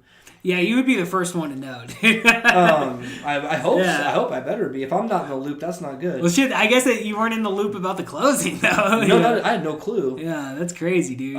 But what I do want to see is I do want to stick with that plan of some kind. Because I know there's that Jokers of Yakima group, and I know they could probably. I'd like for them to take the reins on that. Yeah, that'd be. To have them kind of be the, because I know that they would love it. Be able to run that and be able to get our same deal as before. Hopefully, it was a good deal. It was a great deal. It's a great deal. Like once you told me like how much you made for that, I was like, you can actually get paid for this. Like, I was like, I just come down here and do it. Like, I'm so used to working for fucking free, man. Like you're the first person to fucking pay me on a consistent basis, dude. But I want people to get paid, and I want everybody to get a slice. That's what we had set it up for. Everyone's going to get a slice. Everyone had really put in their work, and I wanted to. Yeah, you wanted to reward that. I wanted to reward it, and I wanted to also have them grow their skills. Of course. And I really wanted to be out of the loop for a little while. I wanted to be hands off the wheel, see how well the machine can go on its own. You put a little bit of gas in that shit, put some oil, you're good, dude. And because I got faith in them. I mean, now they're popping up shows. The Jokers do their little pop up shows right now. They've got their spots. Wasn't able to attend all of them, but I've heard. Well, that's like the great thing. They're running so many shows that it's like No, I had a friend of mine in Seattle. You know what I mean? They're putting it on for new other crowds and stuff. One of my good friends in Seattle would always play these acoustic shows, and he'd be like, "Hey, come on down like Thursday night," and I'm like, "Bro, burlesque weekly, no." Right. I haven't. We've been working on this for 3 days. I can't just bye everybody, deuces. Deuces. I got other shit to do. I gotta go sit and watch my friend play the songs I watched him play in high school. I love them, but. Dude, well, no, I mean, but that's a good thing that we can't be at each other's show because we're both working. We're working. We're out there. We're performers. It's good that we can't make it to everybody's show, but when they do come, oh man, it's a nice night. It's a good time. Yes, of course. Like Parker and Jackman showing up to Nostalgic Cheese and kicking it. And then we're having parking lot parties afterwards. It's getting to that point of the year where we can. Well, you see my little stereo setup. You've been out there for a parking lot party. It's pretty fun, dude. I mean, it's like all industrial, so it's not like you're really having to worry about We're not bothering any neighbors. No. There is no neighbors. It's all fucking industrial, dude. I literally, and the person that owns the business at the end, I know him, and if there's any problems, he'd be like, "Guys, wrap it up." And that's also the thing. And we'd be like, "Dude, yeah, no problem. Sorry, we didn't know we were being a nuisance. Yeah. We'll go find another place to play." Yeah. But he would just be like, Brandon, later, oh, no problem, sorry. But they're not even open. It's like dead at night, dude. I know. It's one of our favorites. It's a safe place. Mm-hmm. It's just because it's got that U shape. There's only that one little side road that no one really travels. Very true. Very true. It's a fun little place to hang out. God, and there's a park bench out there. I know it's better than hanging out at Millennium Plaza where we're we'd see the cop one of those nights, dude. Cop could just like, whoop, whoop, we're just smoking weed though. I saw that dude that used to. I guess they don't give a shit anymore. What was that guy? He was kind of how do I put it nicely? A little crusty. He'd always come up to us and start like mumbling shit. And he was always really nice, and he'd sometimes someone pop into the show. I saw him the other day at Salvation Army. He was just like, I don't even remember that person, dude. and my friend I'm with is like, oh my god, what the fuck is he saying? And then I told her later, oh yeah, he's a supporter of our comedy. I mean, he's a nice guy. He's very inarticulate, but I can't treat him. Are we gonna hang out every day? Probably not. He ain't coming over for the barbecue. I'm glad you come down here, sir. But it's always that I give him that moment. Whatever he just mumbled to me, and he's laughing, having a. Well, you're just being a nice guy to him. I mean, it doesn't take anything to be a nice person to other people. A minute of my day to let him have his moment, dude. Yeah. He's smiling. I'm trying to figure out what he's saying. I remember that fucking. I remember that fucking night at Sports Center, dude. When you were on stage. And that fucking drunk fucking lady, dude. Oh, no. She's all like, talk about Trump. I laughed so fucking hard, dude. I laughed so fucking hard, dude. You got her, and then Falk fucking got her, too. And it was hilarious, dude. I basically... I laughed so hard I scrapped my set and just was like, okay, play stupid games, win stupid prizes. Let's go. Yeah. You want to play? I remember you're like, I don't go to your job while you're hustling on the corner of fucking North 1st Street. Fucking... slap the dick out of your mouth and tell you how to do your job. Exactly. It's fucking funny as shit, dude. Dude, no, she asked for it, man. I hate to say that, but... well, I mean, you don't go to a comedy show and start heckling, dude. I mean, that's number one fucking rule. You don't fucking interfere with the show. But at the same time, that's more... Eric Westfall was telling me this. He loves when I rant. Yeah? like nights like that when I just go off topic. See, and that's rant. when I've seen you do that shit, and you're at your fucking best, dude. When you're off the cuff like that, dude, it's But good. that's the problem. It's I've got to get in that mode, and it's hard to I'm not always in the. I just want to tell my little corny ones that work. I like my corny jokes, but I like my rants, and so I'm just trying to get more into the rants. I'm trying to. I have some plans and that's the thing. Off mic, we'll talk later about that. I have some ideas. Oh, I have some ideas. Shit's fucking brewing, Brandon. Shit's brewing, dude. Like I was saying, 2018 was just fire. It was fire. It didn't stop. And it's still not stopping, even with the closure of one of our main staples. Just gonna build up fucking Hot Nation on It's Thursday, still... Well, between you and me, don't tell anybody. No, it wasn't... Don't tell anybody in the world right now. No, world. Japan. No, Thursdays were slow. I'll just say Thursdays were slow. And I was asked to... he's like, do you want to... Like, we were thinking of like a good month or so. Like, we were having some serious discussions about some ideas about what to do with Thursdays. And Sports Center closed. It was just like, you saw that you were in that group chat. I'm like, guys, give me a minute. Basically just put it on the fast track because you told me about this before this shit even went down. Like, you told me about how you were talking to We've been dabbling. So, yeah, I just fast tracked it. It was like basically like, all right, well, Sports Center's closed. We need a place. There it is. There, yep. I'm already comfortable here. Yeah. I mean, it's a good room, though, too, dude. Like, oh, yeah. I don't know. Like, this week we brought people. Well, the week like people were like stretched along that back. This time we made sure people were in on that big table, so it was like more of there was an audience there. Yeah, and people were pretty cool about. We don't have to tell them like kind of walk around to go to the bath. People do it. I mean, it's fine. It's the way it is. It's what it is, but the room is huge. No, and I have a feeling too.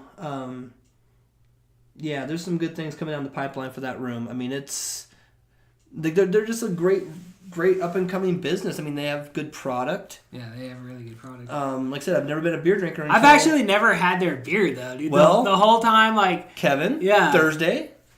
Parker had never really drank their beer either, and I said, drink a Daily Vice. That's what I drink. I saw the porter that was on there. I was like, that'd be the... Oh, because it's your name. No, it's not even that, dude. Like, when I discovered porter drinking beer, a porter. Yeah, exactly, dude. When I discovered, like, drinking porters, dude, like, they taste so good, dude. I like that coffee taste, dude. Like, that espresso roast, like, it's delicious. So they do. I fell in love with, it was Grant's. Grant's was the perfect porter, dude. And that was my favorite. I want to say the owner of Hop who brews the beer has something to do with Grant's Brewing. There's a connection. Yeah, okay. There's some sort of a connection there.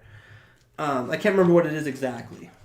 But anyways, it's their porter. That's it. I'm no beer expert, and I don't claim to be, but their Daily Vice is what I drink, and it's a nice, crisp, easy to drink beer. Parker came in one night and he's like I'll try that. Next thing you know, he's like 3 of them down. Oh shit! It's delicious. It's delicious. Like, damn, Parker. Like it's like I had to drink it, Brandon Huck. I had to fucking drink it. Him and Jack, dude. It's like they're. God, you can tell they're like early 20s, man, because they get a drink and it's just like, hey, what's this?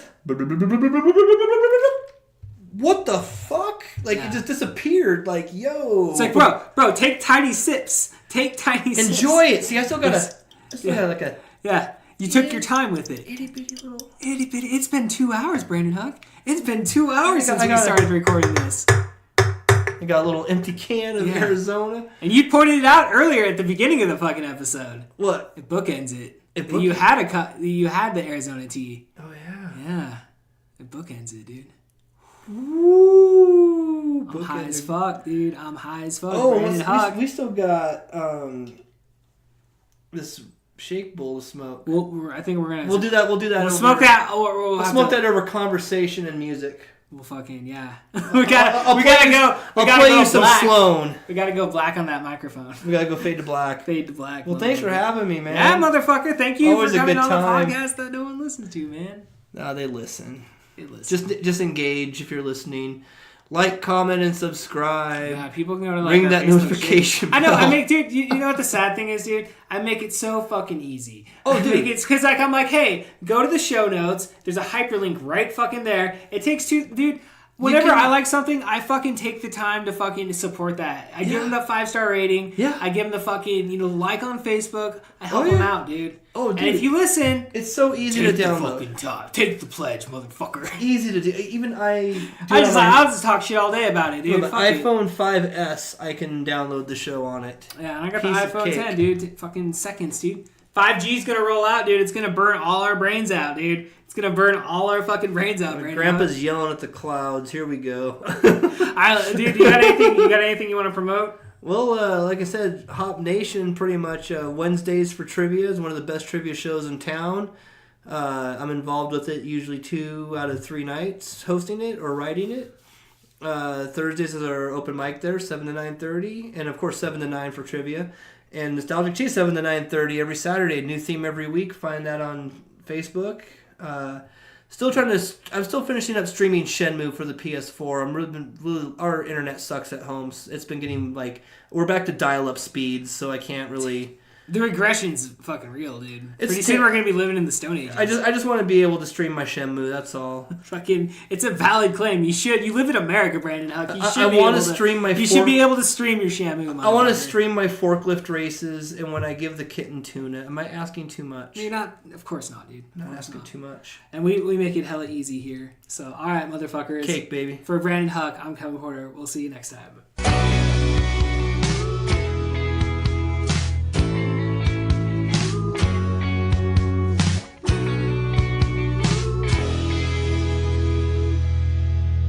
They're coming out with the movie version of my life based on the novel that shouldn't have been written either. I called them up and asked to meet the director to see who would play me, and he said, you talked about actors but thought instead that playing yourself might lend someone